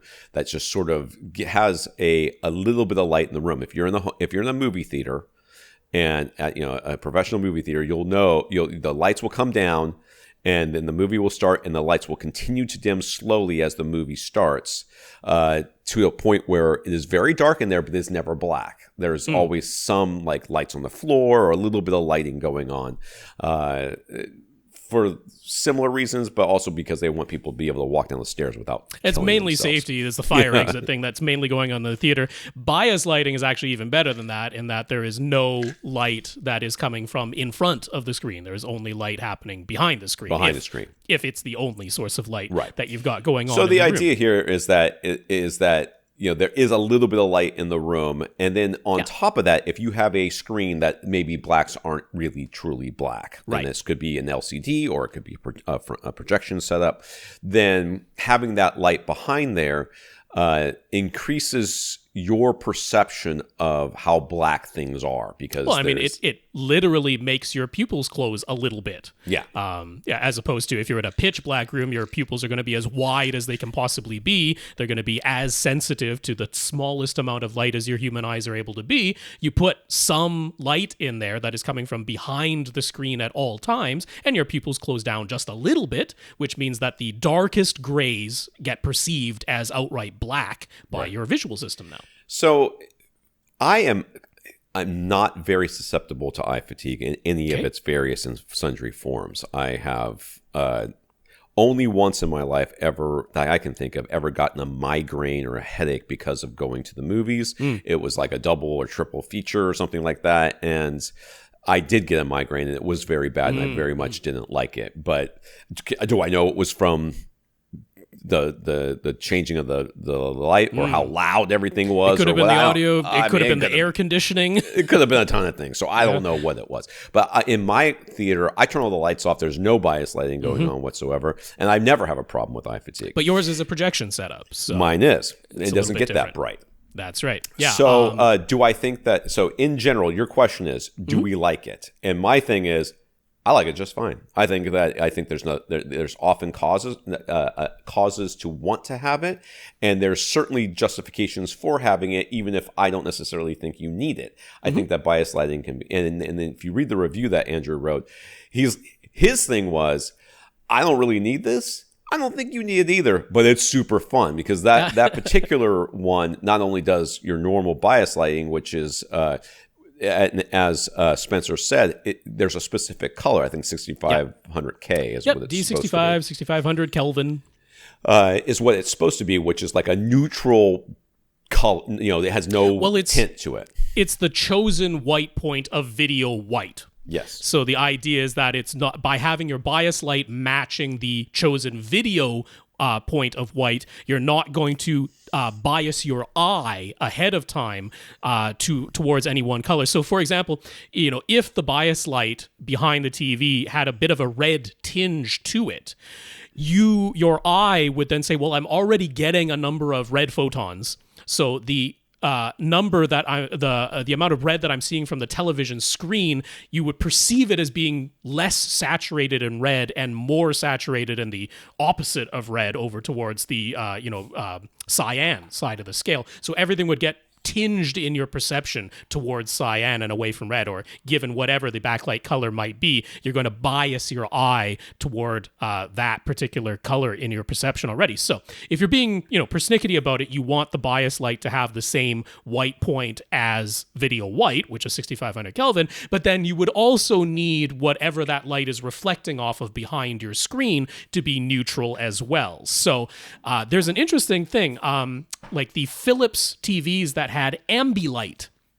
the whole reason that Philips invented Ambilight, and this is the way it was promoted and used over in Japan, was that you could change the color of that Ambilight behind the Philips TV. And they even gave you a chart that said, okay, if you have a blue wall, then you actually want to shine a yellow light onto that wall so that to your eye, that wall now appears neutral gray. Or if you have a green wall, you want to shine a magenta light onto it. Or if you have a yellowish wall, you want to shine a bluish light onto it. And then, of course, once it came over to North America, they just used it as a disco ball and had the colors all changing like a rainbow, constantly going on behind the TV, and completely lost sight of the whole reason why you would have a colored backlight, because Philips recognized not everybody's wall is going to be a neutral gray or white or completely black. And it makes sense to be able to make that change if you have a colored wall. The Govee that Andrew reviewed has like a camera associated with it, which it looks at what's on the screen and then like extends the colors behind it. On those sides. Oh, I see it. Yeah. Yeah. So that it has this weird sort of I am not a fan of that. I am not a fan of the way Philips Ambilight was used in North America. I do not like the extending the colors beyond the screen onto your wall. All of that throws your perception of color on the screen off. I am a big fan of a properly implemented bias light. It is actually part of the specification in any mastering studio, in any professional video mastering studio. They will have a bias light behind their professional monitors, but behind their professional monitor will either be a completely black or a completely neutral gray wall onto which that bias light is shining, and they will not skew their perception of colors whatsoever when they do that. And there are specifications for HDR now. You are supposed to have a 5 nit bias light, which is very, very dim. That's like having 5 little candles in somewhere in your room behind the screen. That's all that's supposed to be going on there. Back in the standard dynamic range days, it was 10 nits is what you were supposed to have for your bias light. So it actually got dimmer so that you can perceive even more down into the deepest, darkest shadow detail when it comes to high dynamic range. But yeah, I'm absolutely a fan of bias lights, but I want it to be properly implemented. I don't want it to be a disco ball. I don't want the colors to be shifting based on what's happening on screen. But it does make sense. I'm not going to insist that everybody repaint their walls. If you have a colored wall, it makes sense to use the opposite color of light as your bias light. And it was kind of fun. I think it was actually Chris that we talked about we just talked about using those poles to hold up his screen. He mentioned one time, like, I think he had a sort of like a purplish color on his walls. And I was like, yeah, shine a green bias light onto there. He's like, that's not going to do anything. And then he came back. He's like, it looks gray to my eyes now. Like, how did that happen? Like, yep, that's color and light for you. That's what goes on. So I am a fan of being able to do that. So on the other side of what Rob's saying, I completely agree with everything Rob just said. Okay, first of all, let's just start there. If I want to bias light, and I bought bias lighting for my home theater. I just never put it in. I'm going to try to remember to do it before we put the screen back on when I install it. But I did buy some lights to put behind the screen frame, and then never implemented them because I'm lazy. And but one of the things that Andrew noted about that particular product that he reviewed is, first of all, you can set it up to be the proper temperature that it's supposed to be. Okay. And on top of that, if you do have a wall that's behind you that is not gray or black, you can set it up to be whatever color you want it to be to make it look gray, which was good. But on top of that, if you're just like listen to music or, have other things going on, you can do the disco ball thing, which is actually kind of fun in certain situations. So I still think that, like, that product in particular, like, you can, if you have a theater that's a theater and I want to watch movies in here, then you only need a straight bias light. But if you have a room that's a room that does other things, then having something that has options is not necessarily a bad thing. Yeah. As long as it has, because not all of them do, as long as it has the option to set it at the exact proper color temperature that you want it to be. All right, Spencer still, right? We're still in Spencer. Yep. Spencer says he has now upgraded his TV to a larger LG C2 OLED. It doesn't need any help with the perceived contrast or deepness of black levels, so he didn't install any bias lighting this time, but he finds himself missing it. Would we recommend adding it back? And if so, is there a particular brand we would suggest? Again, I mean, you could look at the review that I linked up before. I think that one's perfectly fine. But there, you answered your own question with your question when you said that you missed it. If you miss it, then you should definitely get it. I mean, it doesn't hurt anything. No, it's certainly not bad. All in favor of having it. So yeah, I mean, if what you want is lighting you can buy that is like, it is D65, it's nothing else, then, so I'm just to give you an alternative, there is a company, they just go by Medialight now, that used to be Ideal Loom, but now it's a different company with a different name, but it's selling very similar products. So their LX1 is their least expensive, not terribly expensive at all, very, very affordable. They have a whole chart in terms of what size you should get given based on your size of screen. I would probably recommend going with the 3-sided coverage. There's not really much need to have the light coming out the bottom of the television, just having it on the sides. Unless it's wall mounted. Yeah, then is absolutely sufficient. Yeah. So I mean, it's $15 for 1 meter and then $5 more per meter. And then you could add a dimmer and a remote for $5 and $2 respectively to that. So this is not breaking the bank, but these are not color changing. The LX1 is not color changing. It is D65, very accurate D65. So some of the ones that you would buy from like IKEA or whatever, just LED light strips, they won't be D65. They'll usually be considerably bluer than that. That's the typical. The LX1 is D65, so that's nice if you have the gray neutral walls that go behind it. They do have their Medialight MK2 series. These are brighter, they are more adjustable, they are more expensive, and they come in different form factors. Like you can just have a regular A19 bulb or a desk lamp version if you wanted that. So those are available. They're more expensive. They start at $60 for 2 meters and $10 more per meter up from there. So still not breaking the bank, even if you go with those.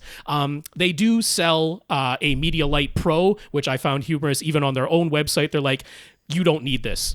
They're like, we have this product for colorist professionals. If you're just a consumer coming here, this isn't what you need. Just get the regular Medialight or the LX1. So they'll tell you straight up that you don't need to spend a couple $100 for something that a professional colorist might use. All right. And again, there's the most important thing is that you have the D65. Yep.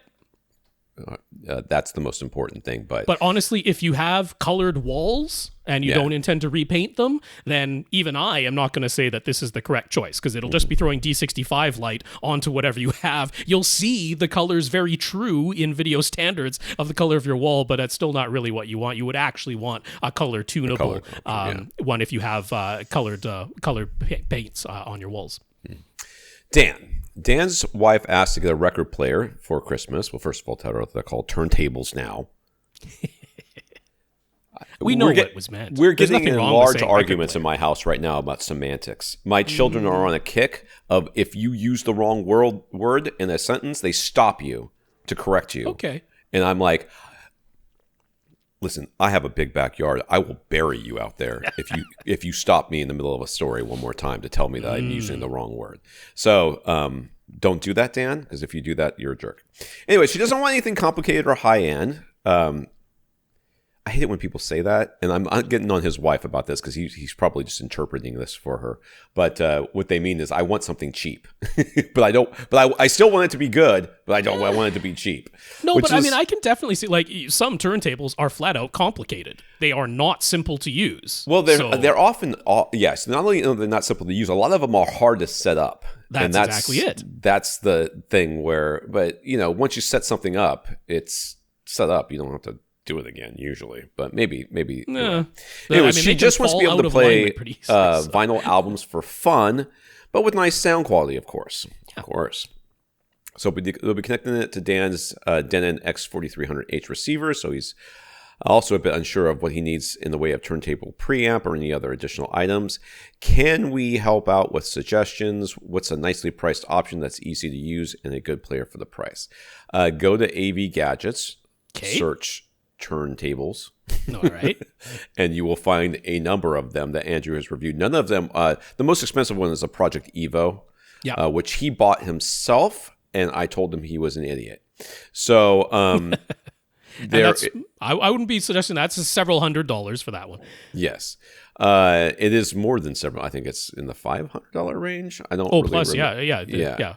All the project ones are $500 plus. Yeah, so that one is expensive, but he has also reviewed a Fluence monolith one, which is very easy, and by Monoprice, of course, and Electrohome one as well. And then you asked about preamps. There is a little, because he ended up having a problem with one of them. I don't remember which one it was, where the preamp was just not the built-in preamp was kind of not great.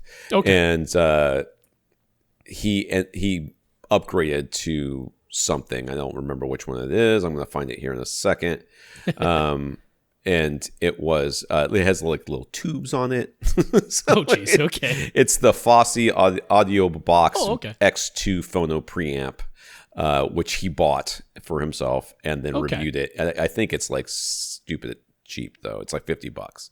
So it's certainly not. It's not going to break the bank if you do find that the built-in preamp on any of the ones that we're recommending isn't enough for you. Well, despite all that, I'm going to say ignore all of it because I'm going to point you to Audio-Technica's AT-LP60. Now, the AT-LP120 from Audio-Technica is a $350 or $400 turntable that I quite often like to recommend for people who want to start out with a really solid turntable option. But the LP60, which is only $150, it's one of the least expensive that you can buy that still has very nice quality to it. I like this even better in this scenario because this is fully automatic. The LP120 is still manual. You still have to physically grab the little tone arm, put it over the record, and then press the little lever so that it lowers down. The LP60 is fully automatic. You put the vinyl record onto the platter, you press the button that says go, and it plays. The tone arm lifts itself, lowers itself onto the vinyl record, and it's just completely automatic and about as easy to use as it possibly can be.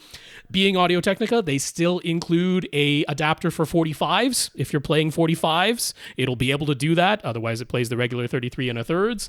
But yeah, just a really nice, easy to use player, $150. It comes with a nice little cartridge and needle. There's nothing for you to adjust. You just take it out of the box, press go, and it's ready to go. On the back of it, there is only a stereo 3.5 millimeter analog out. It doesn't even have regular RCAs. They made it as dead simple as it could possibly be to plug it in there. Comes with the adapter cable that you need. You're just going to plug in red and white cables. There is no ground wire to deal with. But I will say on the back there of the LP60, there is a switch to either send out phono level signal or line level signal. It has a built-in preamplifier. You don't have to have a dedicated phono input to use this. You could use this with any RCA stereo inputs on any integrated amp or anything like that. But on the back of your Denon, it does have a phono input, labeled phono with the ground pin and everything. I would suspect that you might want to use that just because of the name of the input. Like it might just be easier for you to say, okay, whenever we're going to use the record player, we're going to go to the phono input. If you do that, you don't have to worry about the ground wire. That's just going to be left blank. But if you do plug this record player into the phono input, the red and white phono input plugs on the back of your Denon, you will want to set it to phono level output because the Denon is prepared to accept the low level signal, the phono level signal, if and only if you are using the inputs labeled phono on the back of the Denon. So if you set this LP60 to line level output, you'd want to plug it into like the CD input or any of the other red and white RCA jacks, anything other than phono if you set it to line level. That's just the one warning there. But yeah, that's about as dead simple as it is to use, and many of the other low-budget players are either a rebadged Audio-Technica LP60 or LP120. Many other brands just rebadge Audio-Technica's players. That is true, and you will find that quite often. And then the ones that I think that the Fluence I think is $250 or $200. The Monoprice has two options, one that's $200, one that's $250. All of them take Audio-Technica cartridges. Absolutely. Which probably just means that they're rebadged Audio-Technica anyways. But, you know, like the Electrohome one is actually like an all-in-one system that, not all-in-one, but it comes with like Bluetooth speakers that it connects to. All of the ones that I would recommend would come with built-in preamps, simply because it's nice to have that option, even if you don't end up using it. And a lot of them will connect via Bluetooth and other things. There's nothing wrong with any of those things. So, shop around, have fun with it. And of course, Andrew over at AV Gadgets, if you've got any questions, he's happy to talk to you, because he plays with that stuff all the time, and I give him a hard time about it. Infinite Gary came across an announcement that Rhino Records is releasing a selection of quad audio recordings from Warner Brothers' library of about 150 albums that were originally released between 72 and 75. That's 1972 and 1975. Yes, one thing. It's not 2072, because we haven't been there yet. 18. And it wasn't even 1872. That's when they were still on the wax cylinders. There you go. You got there eventually. I got there. Shut up. These new Rhino record releases will be on Blu-ray and 24-bit 192 hertz resolution for reasons. Kilohertz, sorry, I forgot the K, but yes, 192 kilohertz resolution. Reasons. It's very important that they be at high resolution. Sure. And just like the original albums, the intended speaker layout is 4 full-range speakers with a speaker in each corner of your room. Because when we did something stupid in the past, we should do it stupid in the future too. Guts to bring it back. Yes. If you're not hearing it the way that they originally mastered it, then are you doing it right? Are you hearing it correctly? That's the real question. You do need to preserve it. For the people who are interested in it, it makes sense. I get where they're coming from. I do too. And at the same time, you're wrong.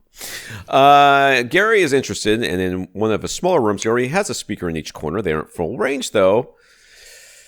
And he'd still like to have all the bass extension of a subwoofer in use. He's got a Lexicon MC12 Pre-Pro in that room. So what listening mode would he need to use in order to hear these albums the way he wants? So first and foremost, it is just multi-channel PCM on these Blu-rays. It is not encoded in Dolby or DTS or anything else. There is no encoding format that doesn't utilize a center channel anyway, so what's the point? Well, I mean, you don't have to put anything into it, but this is just flat out uncompressed multi-channel PCM. That's what's on these Blu-rays. So you will just be using the multi-channel listening mode. That's it. That's all you would need to use, and that will just send the signal into the speaker out. There's nothing else going on there. Now, the clarification here is if you apply bass management in your processor, which you can still do. In the multi-channel listening mode, you can still have bass management going. If you do that, you will no longer be hearing it in 24-bit 192 kilohertz. It will downsample that to, I'm pretty sure in the Lexicon it's 48 kilohertz, just like everybody else. In order to do the bass management, it has to digitize the signal, it's already digital on the Blu-ray, but it has to, the processing is not prepared to do 24-bit 192 kilohertz when you do it. So if you want to hear that 24-bit 192 kilohertz, the Lexicon can do it, but you would have to use the pure listening mode. That would be the only way to do that, at which point you will not have any bass management and you will not have any sounds coming out of the subwoofer if you engage the pure mode. So my recommendation would be, if you are going to do this, I would use just the regular multi-channel listening mode. I would still have bass management applied. I would still be using the subwoofer. I don't care one iota that it had to downsample from 192 to 48. It's still going to be 24-bit. That doesn't go down. It's still going to be 24 bits of all the dynamic range that's in the original signal is still present. It's just going to downsample the sampling frequency down to 48 kilohertz. So that is absolutely what I would do. So multi-channel listening mode, that's all you need to do.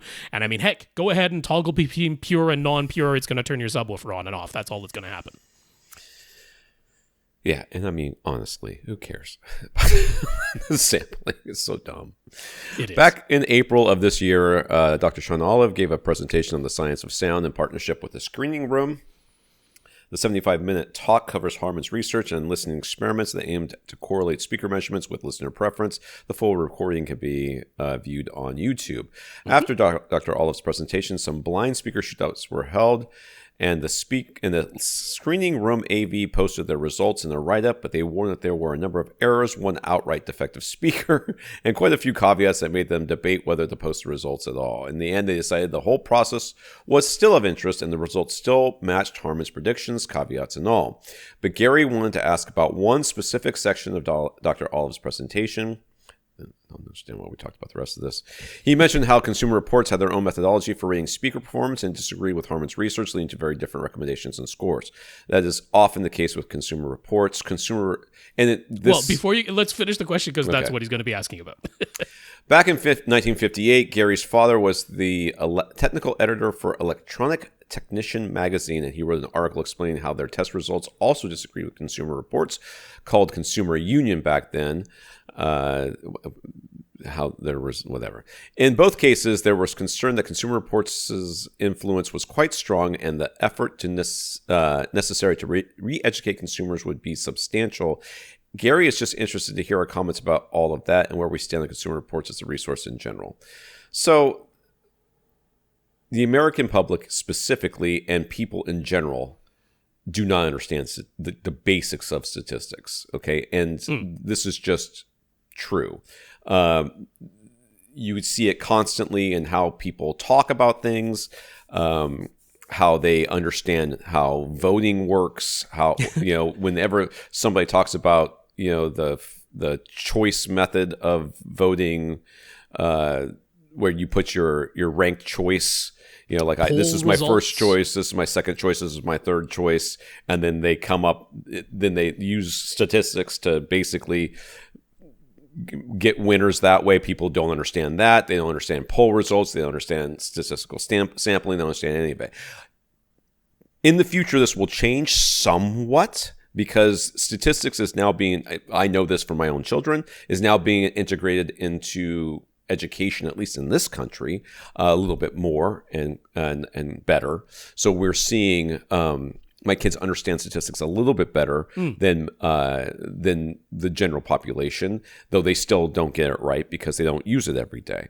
And I do as well. So the big problem is with statistics and specifically Consumer Reports or any large organization is you have to make choices in how you do or present a thing.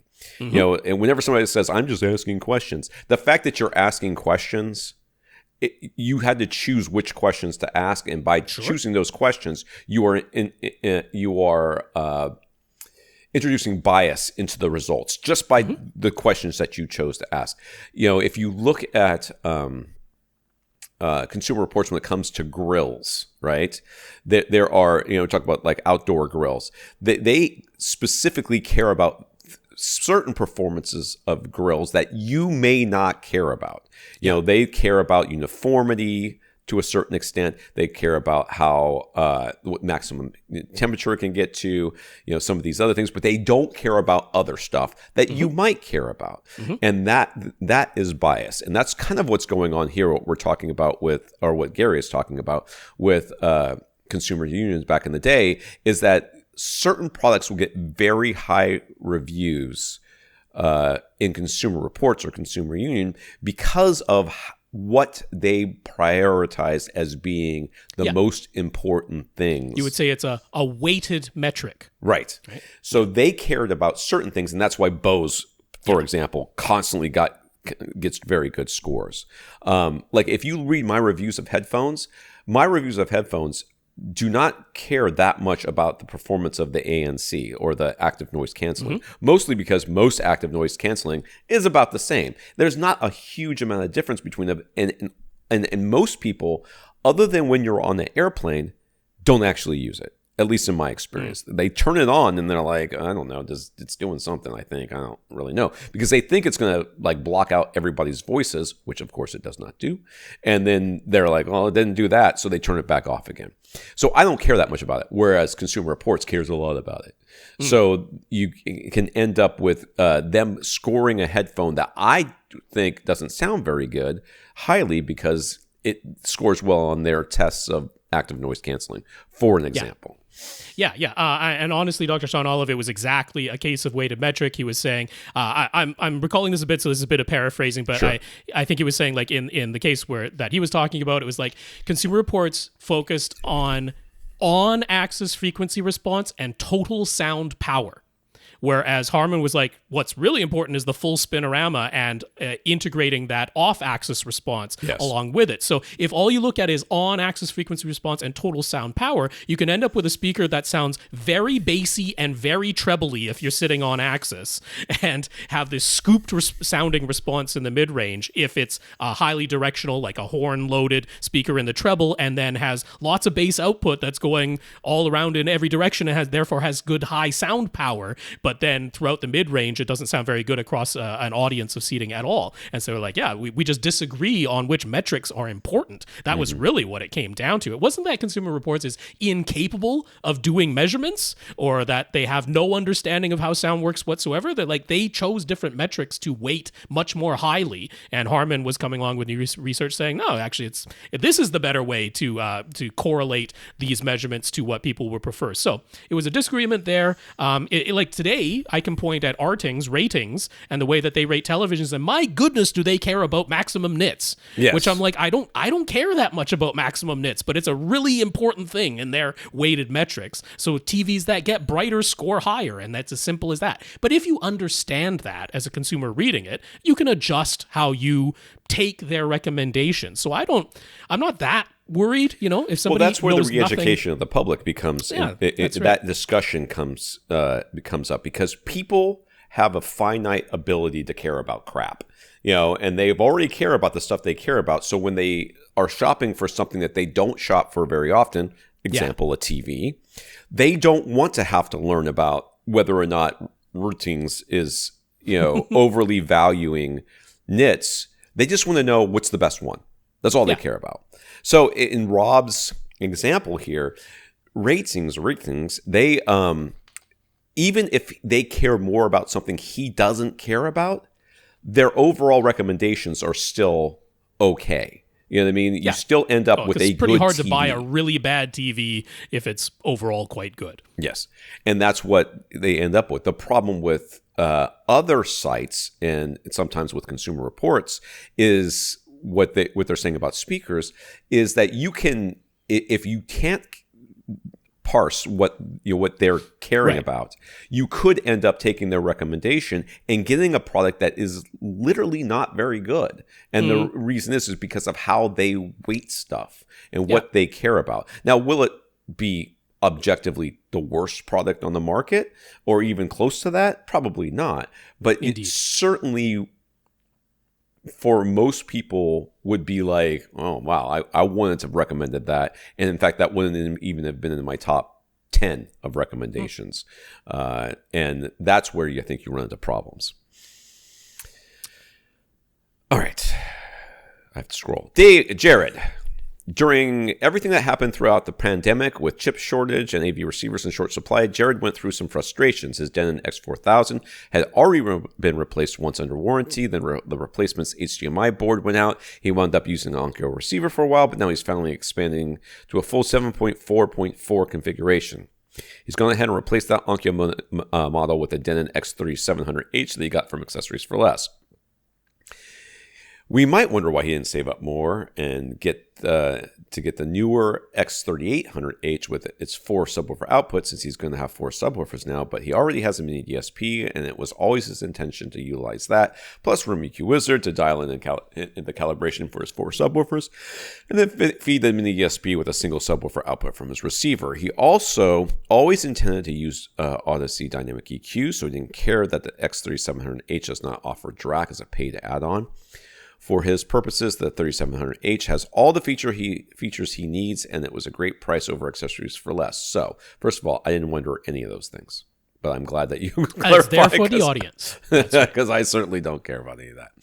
When it comes to managing and calibrating 4 subwoofers using his mini DSP, are there any special considerations he should be aware of? He's heard about using Room EQ Wizard and a mini DSP for this purpose, but hasn't actually done it before or dug into all the reading and nitty-gritty yet. So what is he in for?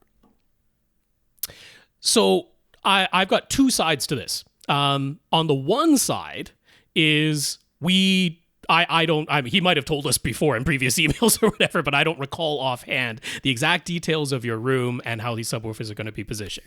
Because if you are fortunate enough that you're going into an enclosed rectangle of a room, and you were going to be able to put one subwoofer in each corner or one subwoofer at the midpoint of each wall, then you probably don't need any of this. It's sad. Yeah, I mean, but the thing is, that is a lot of caveats there, right? I mean, of course, there's every possibility you are not going to be in an enclosed rectangle of a room, in which case you're going to be very glad you have your mini DSP. Or it could be that even if it is an enclosed rectangle, you're not able to position your subwoofers that way, in which case you're going to be glad you have the mini DSP. So on the one side is if you do have that set of caveats, the enclosed rectangle of a room and the ability to put one subwoofer in each corner or one at the midpoint of each wall, then you can quite literally just use one subwoofer output from your X3700H. You can put it into 2 different Y splitters, so you have 4 outputs, or you can just daisy chain your subwoofers if they have inputs and outputs, feed a mono signal to all 4. You have ideal placement in an ideal room, and you're just going to go from there. And you need 3 Y splitters? For 4 subwoofers, you need 3. Yeah, 3. There you would go. Yeah, you're correct about that. So that would be the one scenario. Now, the other scenario is you don't have a perfectly enclosed rectangle of a room, which is probably quite likely, or you can't ideally position your subwoofers. At that point, I'm not going to say you actually need Room EQ Wizard. I'm going to suggest you use the multi-sub optimizer software, which is free. Just as Room EQ Wizard is. So it's not as though we're asking you to spend a bunch of money. It works quite similarly. You are still going to need a measurement microphone, but the multi-sub optimizer, they have a nicely written up, pretty much step-by-step guide how to use it over there on the website now. And what it will do is measure each of your 4 subwoofers individually. It's going to measure them one at a time, and then it's going to take those results, and it is going to generate settings for delay, for volume, and for individual EQ for each of them in a format that you can just import into your mini DSP directly. So that is the way that you would handle that. You can basically sort of sidestep Room EQ Wizard, because what multi-sub optimizer does is it creates uniform, as close to uniform response as it can across all of the measurement positions that you use. So if you're measuring in a nice cluster on your couch, like a 3-seater couch, that's about the size you want, you take a nice cluster of measurements on each of those, and it's going to be like, you put the subwoofer, you put the microphone in measurement position 1, and you measure each of your 4 subwoofers there, and then you put the microphone in position 2, and you measure each of your 4 subwoofers from there, and you do that, 8 to 10 times, which I know sounds like tedium, and it is, but once you do that, it does all the number crunching for you, outputs filters that you import into your mini DSP, and now you use a single subwoofer output from your X3700H. It goes into a single input on your mini DSP, and the mini DSP has all of the individual file corrections that it needs for each of your 4 subwoofers, and it does a remarkably good job. And you have very, very nice uniform bass across that 3-seater couch now. And that's pretty much the process that you're in for. Yeah, and I will link up my microphone positioning guide on AV Gadgets to remind you what they actually mean by different seats, because they don't actually mean different not seats. Literally seats, not literally headrests.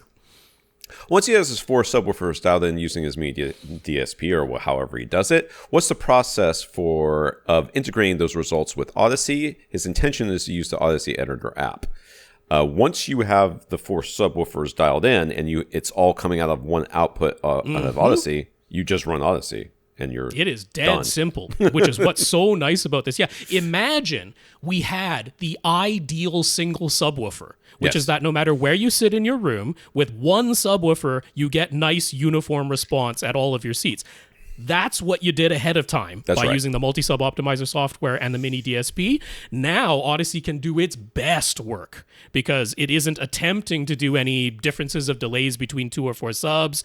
It isn't attempting to, base like when you do the different measurement positions when you run Odyssey, it's going to find that it has very uniform response in the bass across all of those positions, and it can do its best work.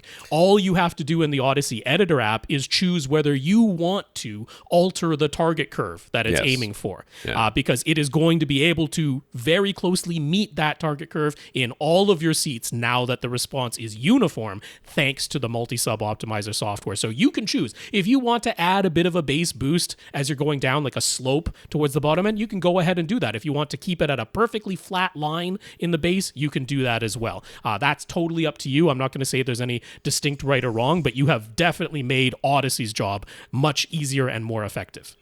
So as far as Odyssey is concerned, you have one subwoofer. That's the thing to remember. Right. You just put one subwoofer, and you're a 7.1.4. It is as far as it's concerned. The best single subwoofer ever, except that it's actually 4 of them plus a mini DSP and some software. So he has seen quite a few people online, including Gino over Audioholics, saying they recommend preventing Odyssey from doing anything above 300 or 500 hertz or some frequency setting around there. Mm-hmm. So why? What would be the reason for preventing Odyssey from doing any room corrections above, say, 300 hertz? And if you are doing that so that it really only adjusts the subwoofers, is there any point to having Odyssey if he's using a mini DSP?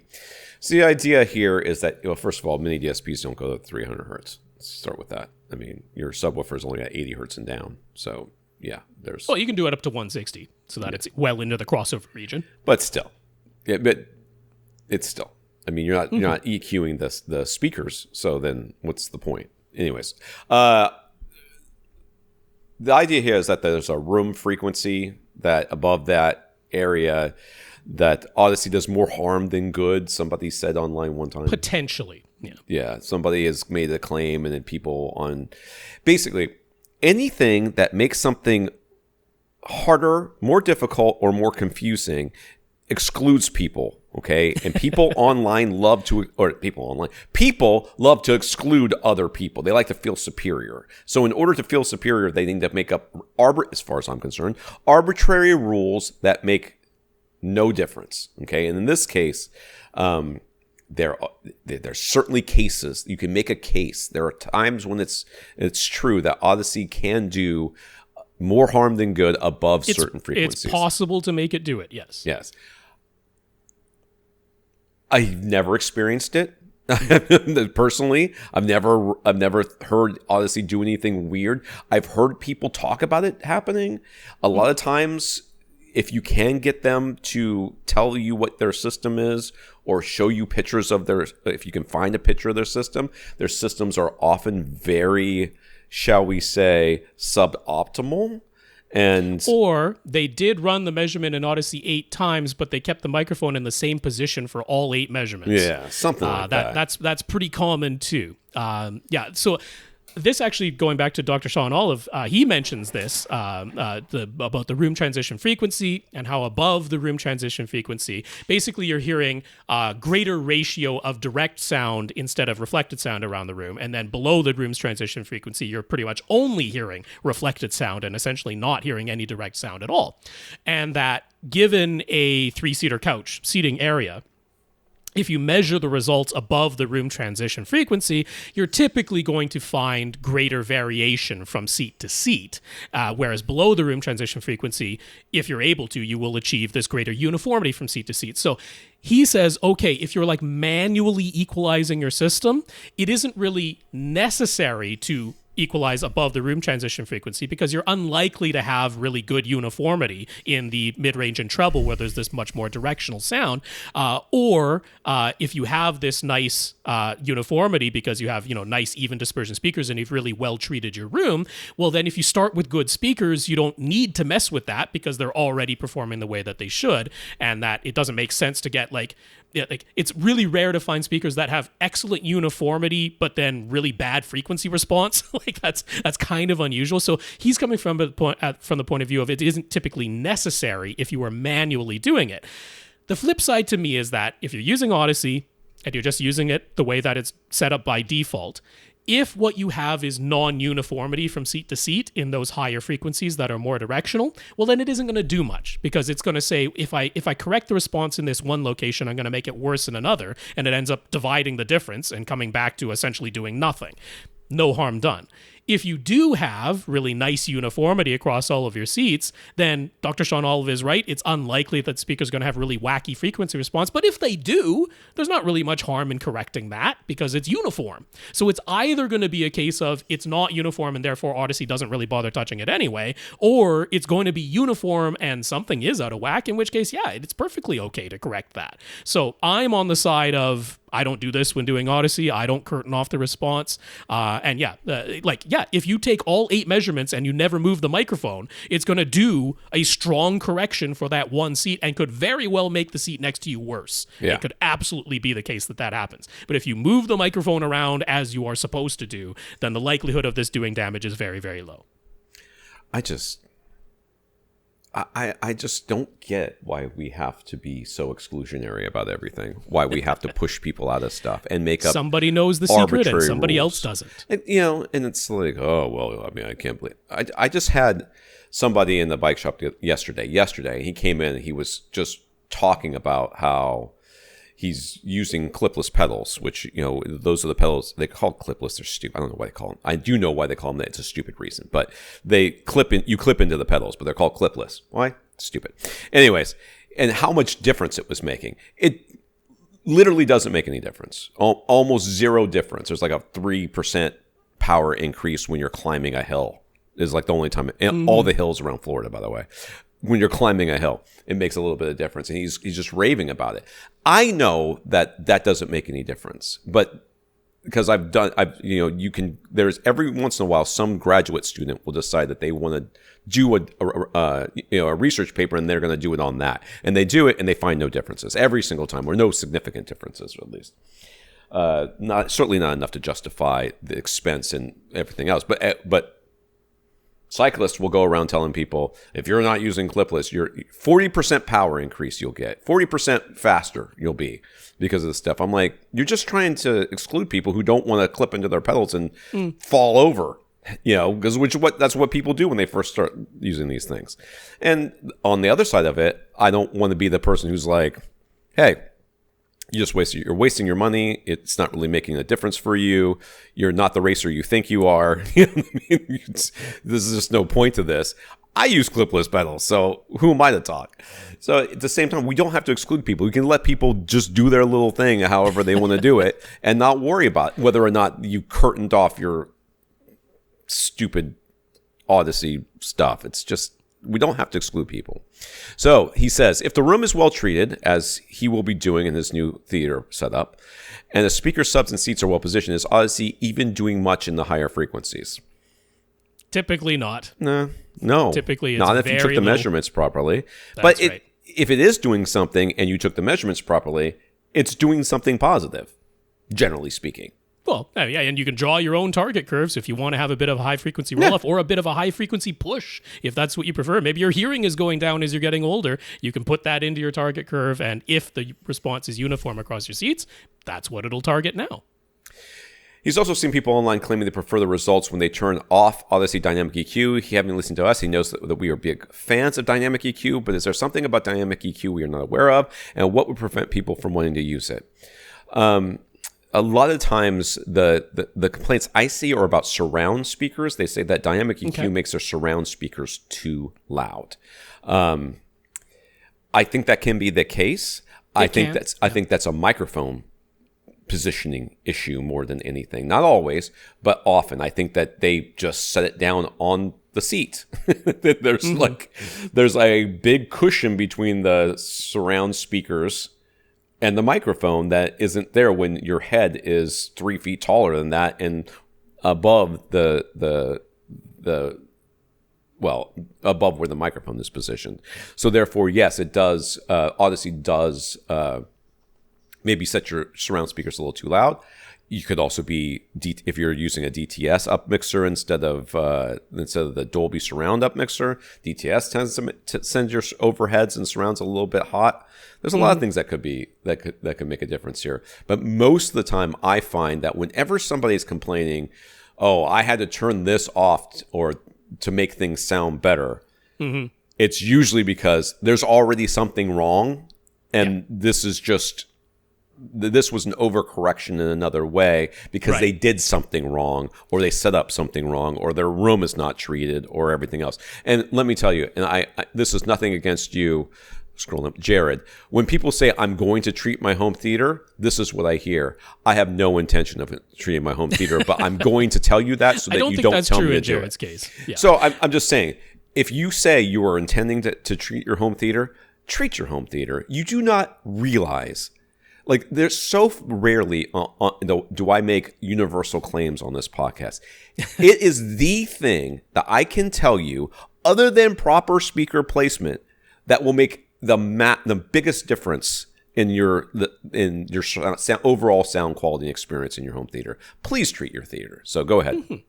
Yeah, no, the most common thing I'm seeing is that, people are all in favor of these big bass boosts. And so a lot of people, what they're doing is at their preferred listening level, they're targeting this big bass boost and then not realizing that, when you turn on dynamic EQ, it is going to boost the bass if you turn the master volume anywhere below 0 dB on the master volume dial. And now the bass isn't sounding the way that they want it to anymore, so they're happier turning it off and just having the manual bass boost that they put in there. And I mean, hey, you've got your mini DSP. You can add your own bass EQ into that thing if you wanted to, and many people do. And then they're like, okay, now I put that in with the dynamic changes that dynamic EQ is doing, and the bass isn't sounding the way I want it to, so they just prefer to turn it off. It's like, that's not necessarily wrong if you typically keep your volume dial at the same place all the time. You can just manually set it and forget it. That's what you do with Dirac, because they don't have something like dynamic EQ. But I change my volume quite frequently, and I target just a very, very slight rise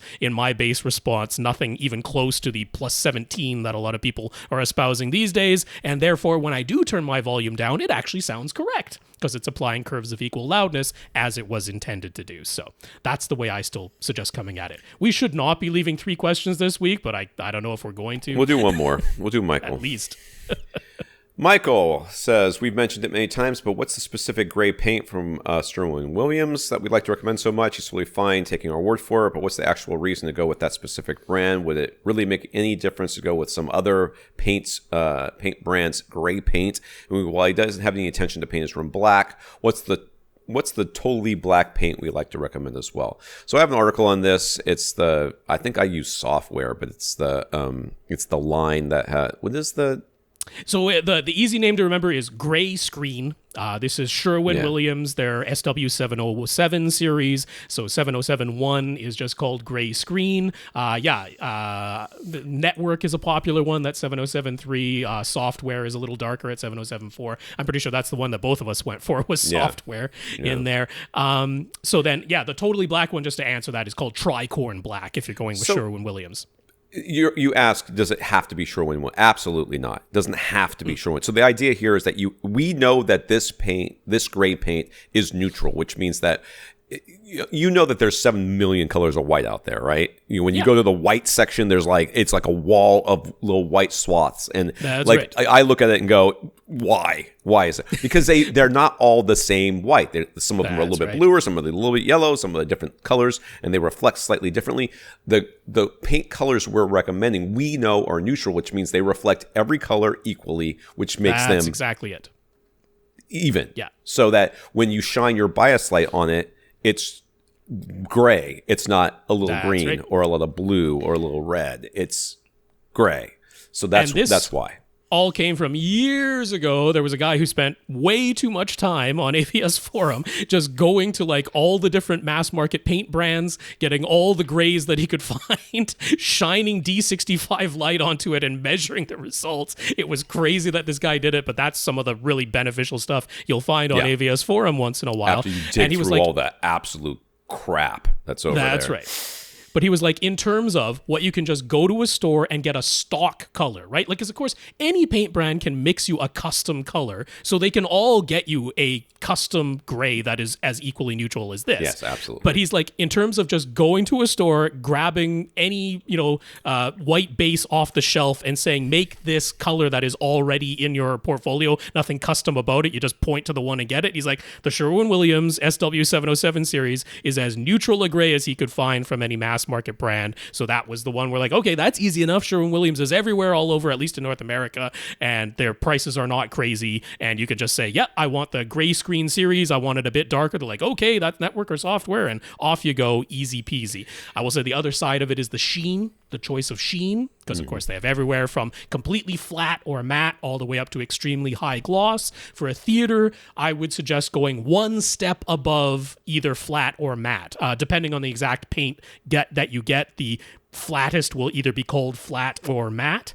I would go one step above that, which in most of their lines is referred to as the velvet sheen, which is not glossy, but it's not so matte that if your shirt sleeve brushes against your wall that you can see the mark of where it just ever so slightly touched it, the way the flat one, I mean, you can't touch the flat at all. You'll see the mark on the wall. So I'd go one sheen above that. I think that was it for that part of the question, right? That's the whole question. Okay, I did just want to mention, where did all that come from, this idea of what is a neutral gray? There's a thing in video called a Munsell gray, and there actually is a company out there, RP Imaging, that mixes Munsell neutral gray paint specifically for like professional colorists, and this stuff costs $120 a gallon, which is absolutely ridiculous. But like in terms of like the absolute most neutral gray that exists, this would be it. The Sherwin-Williams SW70 series comes remarkably close for nowhere near that a price per gallon. So for our purposes as consumers, it is easily the way to go. But if you absolutely have to demand the utmost... Yeah, just if you must demand, for like, it's like getting your Stewart film screen instead of a silver ticket, right? That's what's going on here with the RP imaging. So if you want the absolute cheapest, then you find out what the on the top of every single can that you get, there will be a mix. It'll tell you how much of each color they put in there to get that, and you can take that into anywhere, and they'll be like, "Yeah, I can mix that for you. I need the Sherwin-Williams version of this, or this is Sherwin-Williams. This was the mix," and they'll be able to mix that for you. Will it be exactly the same? It should be. And that's why we recommend the Sherwin-Williams, because we know it will be. Yeah, if they're starting with a base white that's off tint, then it could be a little bit iffy or whatever. So yeah, Sherwin-Williams is easy. I don't know. Are you willing to do Mike's? This is like a tiny little answer. Yeah, we'll do Mike's real quick. Okay. Mike isn't even sure if this is a problem, but he wants to be prepared just in case it is. He's constructing this new theater, and the walls are up and finished now. His gear will be all towards the front of the room, but his projector is ceiling mounted near the back of the room. So there's a long HDMI run inside the walls and ceiling, and he isn't crazy about trying to pull any additional wires at this point, which means he should have put in conduit, but he didn't. It doesn't sound like there's a conduit. Otherwise, pulling another wire wouldn't be so bad, but I don't think there was a conduit. So he uses a Harmony remote, and from his email, it sounds as though it's just an IR model like the Harmony 1 or the Harmony 650, not a hub-based model. He would be pointing his remote towards the front of the room, so that's where all his gear will be, and his idea was that the IR signals would bounce off his projection screen and also control his projector. But is that going to work reliably? Should he be looking for a solution that will capture the IR commands at the front of this room and transmit them to an IR flasher at the back of his room to directly control the projector? If so, what do we recommend? He'd far prefer a wireless solution if available. Chances are it'll work fine. There's an IR sensor at the front of your projector. There always is. I have never met a projector that didn't have an IR sensor at the front. If you could see IR, which I love, I wish that that IR and that people understood IR the same way people understood sub 20 hertz bass the same way they understand IR. When you press the button on the IR and you shine it in your face, you don't see anything because you can't see IR. It's the same thing with a sub 20 hertz bass. You can't feel it, you can't see it, doesn't exist. Can't hear it. It's not there. It's not as there. Far as our perception same thing with IR. Concerned. But IR, if you could see IR, you would be absolutely annoyed with how freaking bright those remotes are. They are and the Harmonies in particular, they are strong IR blasters on those Harmony remotes. Chances are it will bounce off of something in your room and get back to that. Well, I mean, you're going to have a projection screen at the front, which, I mean, if it's not white, it's going to be pretty close to white. It's going to do a darn good job. Yeah, I mean, it's really, really rare. I mean, look, you can take a regular infrared remote, point it at your cable box that is dead ahead in front of you below your television, and occasionally miss a command, right? Will, yes. Like we've all done it. We've all done it. So in those senses, it's possible that you're going to use your Harmony remote and the projector is going to miss the command. Like if your projector were sitting at the front of the room facing you, it's the same amount of unreliable I would think so too, as that. So like, I can't promise you that literally every time you use a remote, it's never going to miss a command, because that isn't even true pointing an IR remote straight ahead at a device straight in front of you. We've all had that miss a command once or twice. It's really weird when it happens, but it happens. So the unreliability is exactly the same as that. This isn't something I would worry about. That all said, if you set everything up, I wouldn't do this ahead of time. I would absolutely try things out the way you intend, because I'm pretty darn sure it's going to be fine. But if somehow it turns out there's a, I don't know, obstruction somewhere with the, I don't know how that would happen. You're going to have line of sight from the projector to the screen. But I will point you to Sewell's wireless IR repeater kit.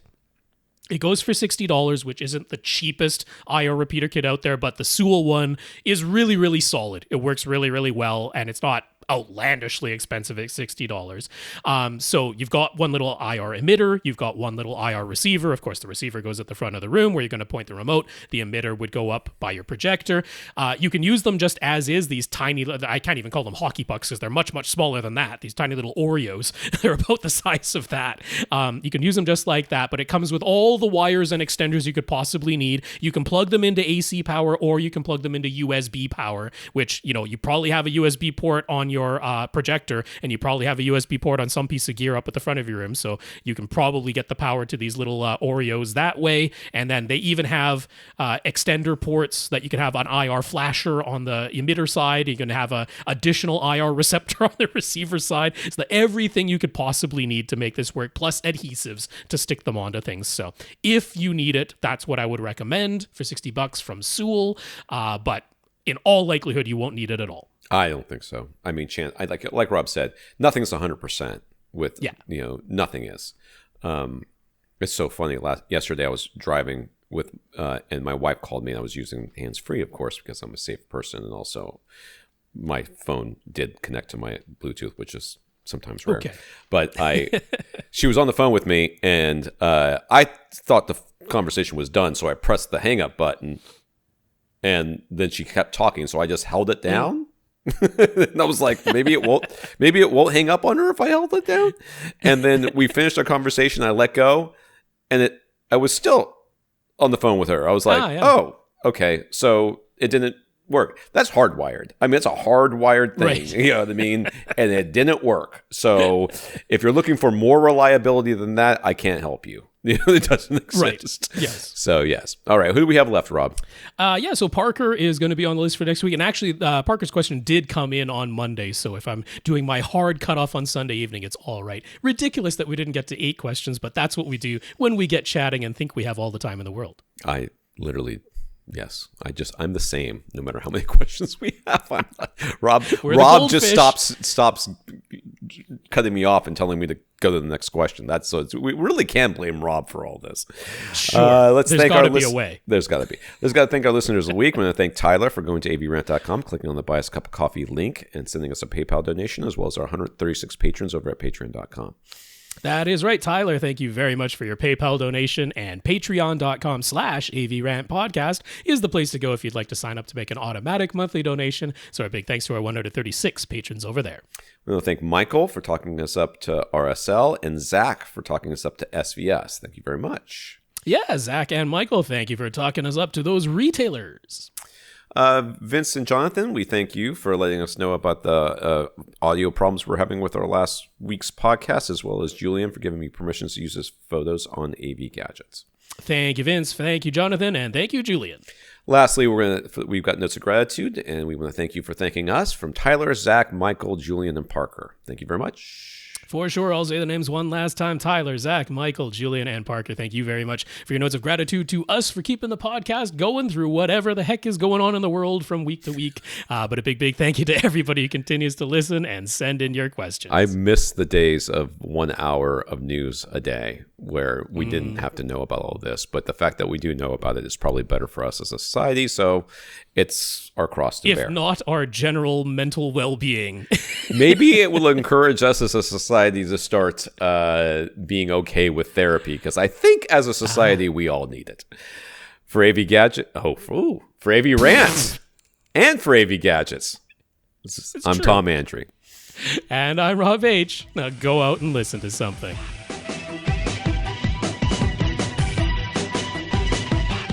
Want your question answered? Send it to question@avrant.com.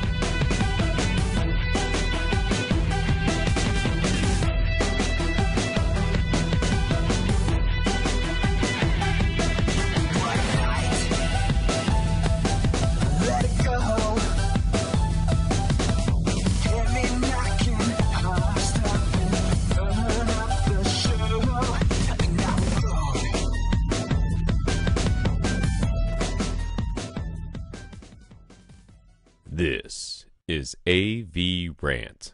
Now go out and listen to something.